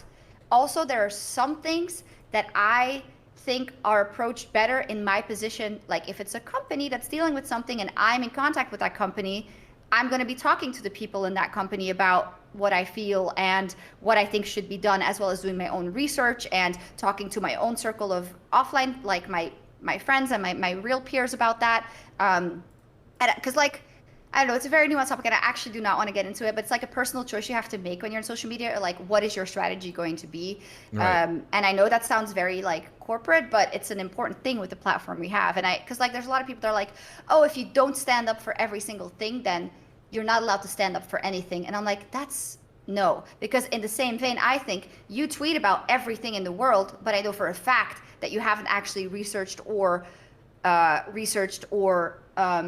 donated or actually care about a lot of these things. That's Right. called virtue signaling, right? So like, we're both right, but like you can't be judging people, because like sometimes I'm like, this is something that I care so fucking deeply about, which maybe is a fringe thing that people in general, in my general following, don't know about. And then I'm like, but you know what? I don't think for my mental health it would be the best to start bringing this up now, because I have heavy insomnia, I don't sleep well, I have anxiety. Like right now it wouldn't be the best thing for me if I start that discourse about that at this point in time. But I will keep researching in private, donating, talking to people in my circle who deal with this particular issue, if that is the case, or who know more about it, and make a plan for, at some point in the future, I will give an interview or give a podcast or put out some content or a specific piece that is really thought through about it. And I know some people are like, that's coward behavior and you should always step up for all the injustice, but if you haven't walked a mile in someone's shoes who has a big platform and a big social media presence and constantly gets second guessed for what they are doing, like, I don't really think you can just say that. No, but I absolutely. understand you. And if I could, I would, because I'm a very empathic person who, I studied history and I'm very interested in a lot of things. And I'm also someone who like hopefully everyone like hates injustice and inequality and everything, but I have chosen to pick my battles for my own mental health and Yeah, it's a very nuanced and difficult topic that I know, but I really don't agree with. If you don't stand up for everything, you're not allowed to stand up for anything because then we would never get anything done, right? Absolutely. If that was, if like, yeah, I absolutely agree. And you say you just said like, oh, that's a very corporate approach, and I absolutely feel that it is the inverse of what a corporate would oh yeah, the negative corporation would do, because negative yeah. corporation would and I'm Only not gonna post everything for a disaster in wherever. everything. They Yeah, would just yeah, mingle and put their fingers in the cookie jar everywhere they can, and I feel that you, like you say, choose your battles. And sometimes, to quote Michael Jackson, if you want to make the world a better place, start with yourself, and not yeah, you don't per se have to use the platform that you have to address everything in the world. And yeah. let me just address a thing. I'm not sure if you want to talk about this, but you quoted people that said about you, oh, she's just a person who posts glam pictures and selfies and is just silly and not serious. I saw that tweet and I was like, that breaks my heart, because sometimes let Sjokz just make our life a little bit more fun by just sharing fun moments in her life. I mean, life Yeah. can be fun, guys. It's not Yeah. like it's fine. It doesn't make a person worth less by sharing Yeah. good moments with us. Like, It's and a huge double standard. it's Yeah. it's a very big double standard. How do you handle? Because I know you say I forgot the word you used in English. It just but you're very outspoken, I feel, on Twitter on those subjects. Yeah. You kind of call out people. I speak a lot. Maybe I'm not necessarily outspoken. Well, I don't know. You kind of you quote people. You just say like, this is what is happening. This is what people are saying. That's my vision That on sucks. it, and that sucks. But I've got two questions on that. What would you advise people that are not that outspoken to do when they are confronted with such behavior? And second of all, how do you handle it? Because I can Yeah. imagine that it's a lot. Like I can't even start to to imagine that, but it's got to be a lot, right? Yeah, and I do. I talk to a lot of, especially women that are starting out in the scene, that ask for advice or whatever. And I talk to them a lot because they often have that question. They're also like, well, what should I say? And well, usually I say, like, in the beginning, and if you're not as equipped or if you just don't want to do that, focus on the work. And focus on the work you put out and the professionalism you put in, because you know your own worth and you know how good you are, and that's going to show in the work. And at the end of the day, then it does not matter what anyone says, because if you're getting hired and if you're getting praise and feedback from the people that make the product with you, that is what matters. It doesn't Absolutely. matter then if 3 people say you only got your job because you're a woman. It's like, well, maybe I did, but I still got it and I'm still slaying, like, And you're still you know? there 10 years later. It's not just Yeah. got it because of that, because you keep No, but I'm very honest about that, though. I do believe that there was a factor when I started in 2013 and got the job of, like, wouldn't it be nice to have a girl? I think definitely that was the case. And also that's like, that's fine if that's the corporate. I don't know if it was the case, but I can see it. But I always say, maybe I or women in general got their foot in the door easier because of quota. But they had to work 100 times harder when they got the position to be regarded on the same level as their male colleagues. So, Right. it's like, right. and I think we have to be honest about that as well. I absolutely agree with you. I've already quoted him once. William Buva had the same discussion with him, and we were talking about quota in the entertainment world. Wow. And he was saying like, can you imagine that there's no real quota for disabled people in Belgian entertainment? There's not really. You don't have to hire women. You don't have to really to hire disabled people. You don't really have to do that. There's a little quota, but he's saying for talent mostly they're not obligated to do anything. They kind of hire all those people behind the scenes. And my reaction to that was like, can you imagine all the wasted talent? Can you imagine if all those talented women were never chosen, all those disabled people. Imagine if William Buva would have just they would have been like, oh, he's disabled, let's not put him on TV. It would be what a wasted world that is. So it's kind of good that, well, it is very good that you're outspoken in that. And it's important that it keeps happening now. Absolutely. Too, because like what you say is true, because like you can also argue like, well, it should be meritocracy, right? But then people always forget, yeah, but if you're not even considered for a job where other people are because you're not given the chance to apply or the information is not reaching you, that's also an issue. And it should maybe, that's especially what the LEC is focusing now also for a couple of years, because it's not like, in the end, maybe someone won't immediately get hired the year after because you've started looking more for talent everywhere and representation everywhere. But you have to start building the building blocks. You have to make sure that the job openings reach everyone. And if someone feels like, they because they've always been told, no, you can't, make sure that the doors are open and that the opportunities are there. And with that, representation absolutely matters, seeing the examples on the screen, behind the screen, seeing that it is possible. And that's what I generally try to focus on. And I think slowly but surely things are getting better. There's a very long way to go, but I'm hoping that slowly but surely things are getting better. Yeah. I think so too. I'm gonna address something, the pandemic. How did that change? Because you went freelance 3 years ago. How did that change? Because it's 1.5 years of pandemic now. So that's half your freelance career. How did that impact that? Well, my first year of freelance was great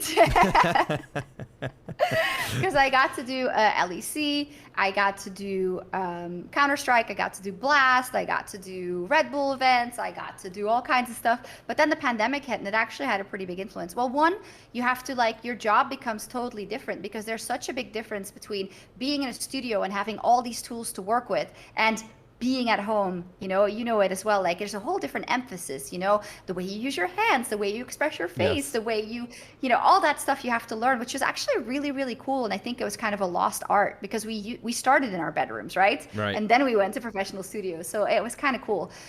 Secondly, for me, that was cool. That was very challenging, but obviously really missed being in the studio. So happy we are back.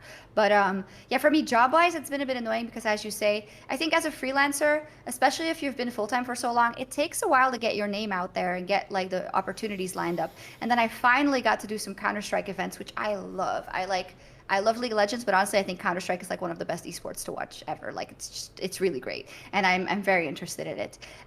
So I pursued that, and I got to do a Blast event in Brazil, which was amazing. Then I got to do a Blast event in London last year, right before the pandemic, which was amazing. And I really felt like this is cool. This is a different esport, so I can apply what I know, but also learn from everything that they know. And it's just really awesome. But then the pandemic hit, and for instance, in Counter-Strike specifically, all the organizers were like, oh, well, we hired these people because of the pandemic restrictions and this and that, and you can't travel or whatever. And then right now, when things are loosening up, they've just gotten used to all those people, and I'm not being considered anymore, which kind of sucks because I'd love to do more Counter-Strike, and I hope it happens because also Counter-Strike, as in terms of talent pool, English-speaking talent is through the roof. They have so much great talent, both in casters and in hosts and in interviewers and in everything. So I don't even think that I deserve a chance, but I'm just a bit sad because I really got to work with the Blast crew and got to also work very closely with production and try and innovate the content and stuff like that. And I'm really sad that door closed because of also the pandemic, but also that's just freelancer life. And I'm still in a very privileged position that I get to work so much for LEC, and I got to work for LEC all through the pandemic, or there are some freelancers who are out of work for months, right? Yeah. So I'm definitely not here being oh, boo-hoo, I didn't get to do this when, that's not it. But it's just it's just goals you set for yourself, and I think that's healthy. Right. A couple of things I'm picking up in that is Red Bull. We're talking about Red Bull. You're the global ambassador for Red Bull. Can you tell us a bit about that? How that's huge. Yeah, well, I'm the global ambassador for Red Bull Solo Queue, which is right. Their 1v1 competition, and I've been for 3 years now, which is really cool. I think it's a really great fit for me personally because, as a freelancer, you think very deliberately about who you're going to partner with as well. It must be things that you like, or companies that like have the same values of you and that do things that you like. So in that regard, it's really cool because the 1v1 competition is something that is really entertaining and really interesting. And it's also a really good way for people to kind of, if they maybe want to go pro but they don't know, to play on a stage and to do it and to play in a competitive environment, which I think is really awesome because hopefully this year again we'll get to go to offline events and there is crowd there and it's like the stress of being on stage. On top of that, Red Bull also like gives us a lot of liberty to like on these events kind of approach the things the way we like, and you really get a chance to interact with the fans on a very deep level. I got to go to Japan, for instance, before the pandemic. Oh, wow. At the end of 2019, I think it was, in Tokyo, which is a very important player base for League of Legends and for players, but there weren't really any events there, so it was really cool to just talk to players there. I got to go to London as well. I got to go to Frankfurt and even cast a bit in German.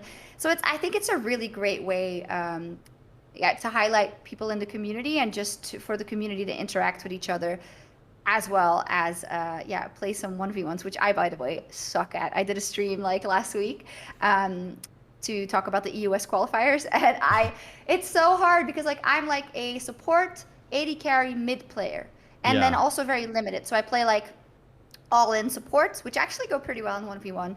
ADCs, but I'm like not enough to CS at a high enough level in 1v1s to like only win on CSing. And then the mids I play are mostly AP based. And actually the game, like the play of the game is like bruisers or assassins in 1v1.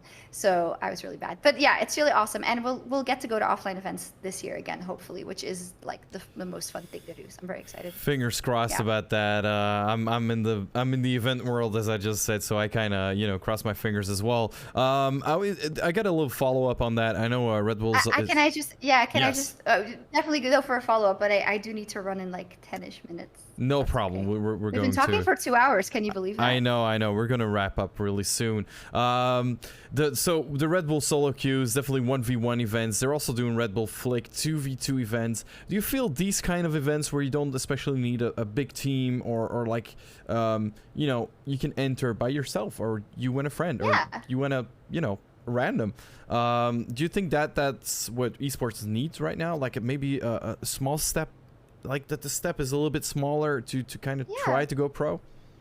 Well, every step helps, right? And I think a good example is you have like the LEC, and then you have the national leagues, like the LFL and the LVP, like the Spanish and the French leagues, and you see that those are just more opportunities to show yourself and to play on a competitive level. Now you also have with Red Bull Solo Queue, for instance, now you can play 1v1s, and you get a lot of attention, you get a lot of experience if you get to the offline portions. If you have to think of strategies, you have to make sure that you're not nervous on stage, you can play in front of a crowd, all those things. Like, it's all very important. The same for Red Bull Flick, like in Counter-Strike then, because that experience of being a pro player and being under the pressure, that is something that people really, I think, for the most part, need to learn. Like in everything that is competitive, right? Even in like a job that you may do, you can be very good at something, but can you do it in a high pressure situation? Right. So the more opportunities that there are for that, I think is always a net win for the scene. Absolutely. And I think also the I don't know what you think about this, but I think that the fact that the non-endemic brands, like brands that don't especially have to do anything with sports or esports in general, like Red Bull in the beginning, that they're all coming in like, okay, maybe we should try to. I think that's also a good thing, because they're gonna look at what can we do that's not already being done. Like Ike, for example, did a thing with like a little car that you had to park as fast as possible, and you could win like I don't know, like money and stuff, and then a PlayStation 5, I believe. I think that's a fun thing, right? Like the PlayStation 5 is worth gold right now. So I think it's really cool. Especially Red Bull also.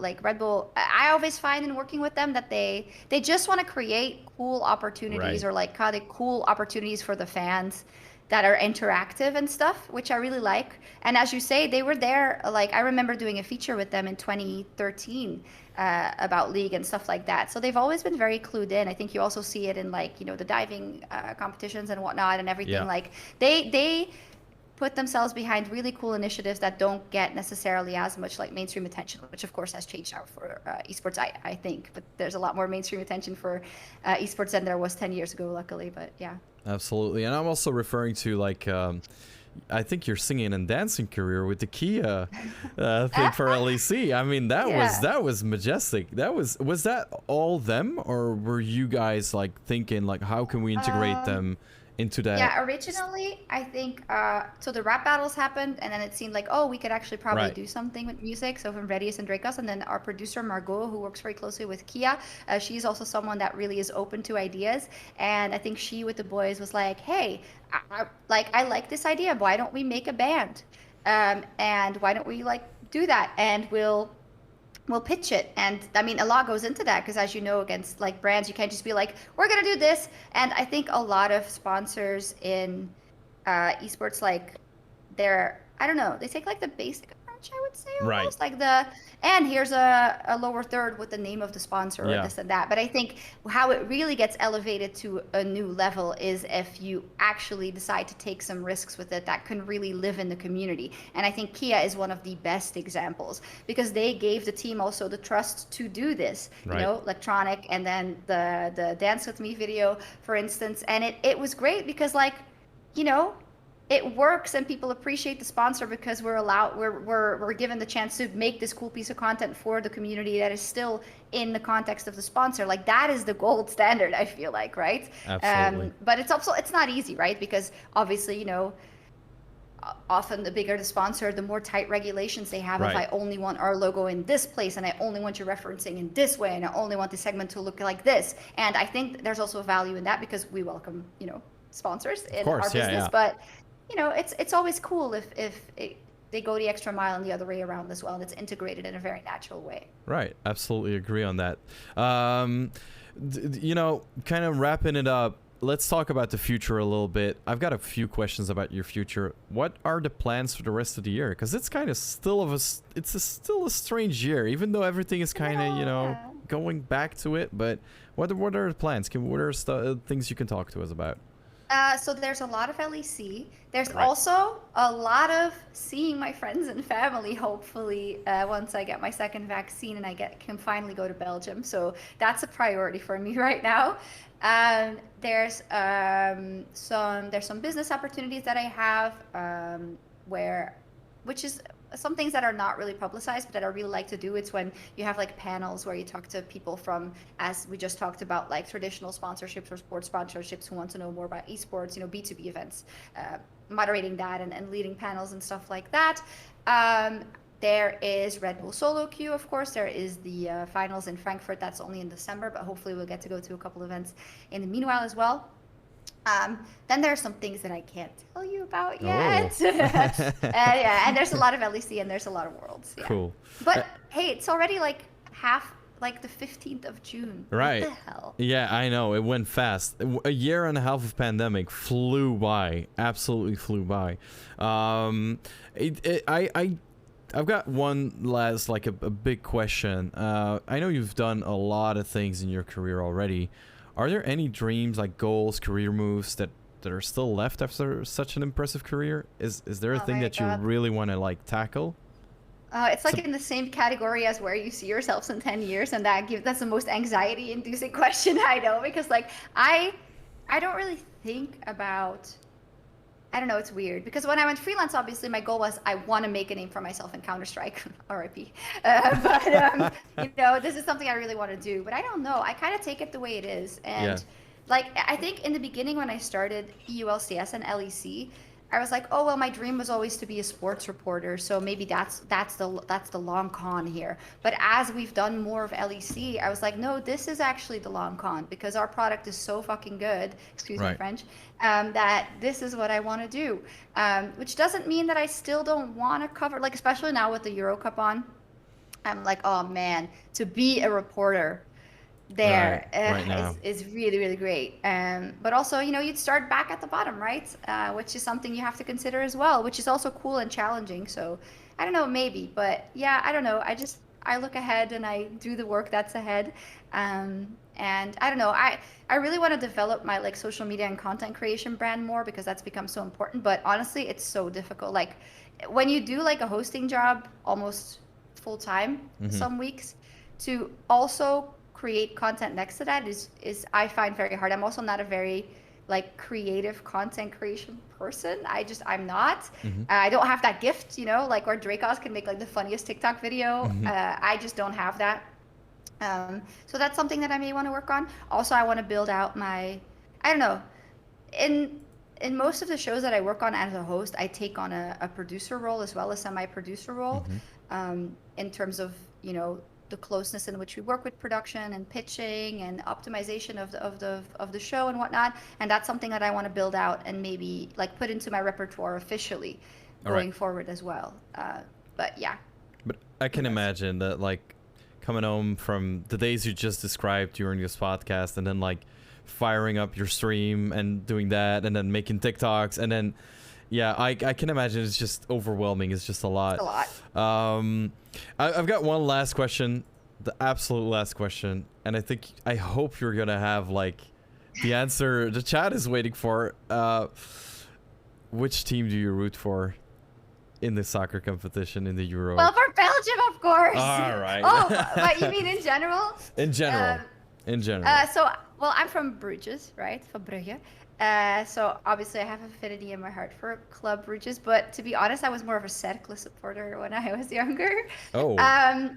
But I don't really have that much of an affinity to international teams, maybe aside from Liverpool, because my better half is a Scouser. He's a Liverpool fan. Oh, okay. So I've been dragged into that.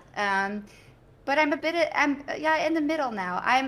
Because there's not a lot of time to follow all the competitions, I'm most excited, I think, like everyone, about the World Cup and about the Euro Cup. I love national football competition. Absolutely. Like I love it. It's great. It's freaking great. And obviously I saw a stat the other day that the average age of the World Cup winners in the last 30 years was 27. Oh wow. And our Belgian team's average age is 29. So I think that says something.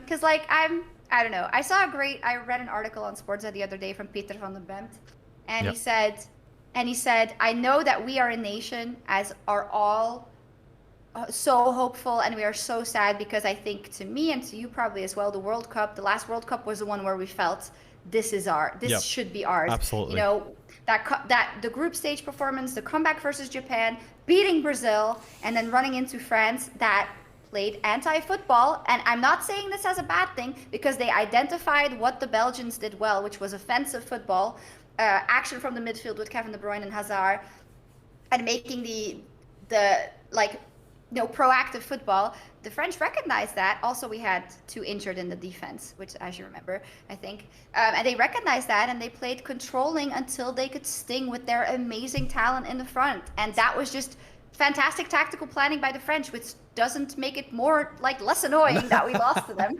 It makes it more annoying. But at the end of the day, the better team wins, right? So France won. But I really felt like Hazard was in top form. KDB was in great form. Our defense was in top form. Thibaut Courtois was wonderful. Absolutely. We had new talent sprinkled in. We had an Origi who was on fire. This was it. That was a good team. That was a good team. But this is also a fucking good team. And what I want to get to is that Peter van den Bemt said, we as a nation want this generation to bring home a trophy, which is completely acceptable. But we cannot forget, if they don't bring home a trophy, the amount of joy they have brought us, and that the amount of belief they have brought us in our national team again after 20 years of shit. Absolutely. I was like, oh, we won 3-0 versus Russia, but we didn't play that well. 20 years ago, we would have been like, we won a game in the group stage. 3-0? What? We made more than 1 goal? Hold on. Yeah. No, we were talking about this, and not to trash talk, the older coaches and stuff, but I was saying, dude, we have Thierry Henry as a coach.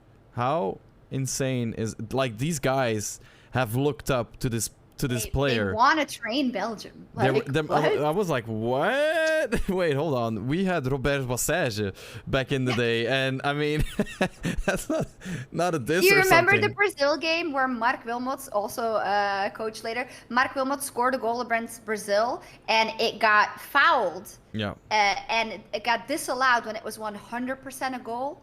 Yeah. That's. I remember that. Is that 98? No, wait, that's later. Yeah, 98 maybe. I think 98. No, 99. later. No, it was a bit later because I was like 18, I think. 2001. 2001, they're saying. I 2001. wasn't All right, 18. all right. Oh, it was later. It was later for sure. 2002, they're saying now. My God. 2002. Chat, get no, your I facts was in straight. high school. I was in high school. I remember. 2002 in Japan, they're saying. So yeah, that makes sense. Makes sense. I kind of remember that. All right. Well, so Belgium in the Euros, is that your you prediction? can't if you're Belgium. You know what? One thing that's a huge pet peeve of mine is there's a lot of pro players that are from Belgium, but that are from the French-speaking part that support France in football. Like, I'm not gonna drop any names, but you know who you are. And that just like I understand that you support them if Belgium is out, but to support them from the start, where is your pride? Right, yeah, just support and we have a great team. It's nothing to be ashamed of. I mean, I'm not saying that I won't put on my Germany jersey if Belgium gets knocked out. Sure, I live here. That's right. You have another team to root for to fall back on if you exactly. and if that doesn't work, you can still fall back on like one of the languages you speak and be like, no, I was there. Totally I'm good. No, but Belgium all the way. The experience will hopefully carry them to at least the semifinal, right? That's a good. I think Lukaku is in insane shape. That's insane. Yeah, absolutely agree on that. Sjokz, I want to thank you so much for your time. We went a little bit over time there, so thank you for gracing us with a little bit more time. I think we could have talked for 2 more hours. You're a wonderful. I don't care what anyone says. You are a wonderful podcast host. Thank you so much. Thank you so much. And you are a wonderful guest as well as to the rest that I've already complimented like so many times on this podcast. But I see that chat is also in awe of everything you've done and everything you're going to do. So that's really really amazing. So thank you so much for passing by in the virtual studio here, for making time for us. It was an amazing podcast, and I was very happy to have you here. And anything you want to, quote or go out with? Thank you all for listening to me for 2 hours and for 10 years already. Even though we talk about the negative comments and whatnot a lot, the positive does not go unnoticed. In fact, it is the main drive behind why I'm so excited to do this job every day, because to make moments for all of the viewers and to make them happy, especially in this pandemic, it is the greatest gift anyone could get. So imagine. True, that's right.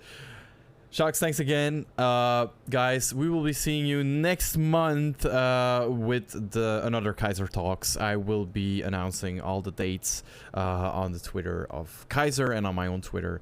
If you want to check out Sjokz, you can do ! Sjokz. And if you want to check me out, you can do ! DikkeSvekke in the chat. If you don't know how that's written, that's fine. You can copy and paste it. It's in the title. Anyway, guys, have a great one and bye-bye. See you all.